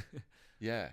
And so they put body oil everywhere on my upper body, my arms, my face. Yeah. And I had a pants to like go with the pants.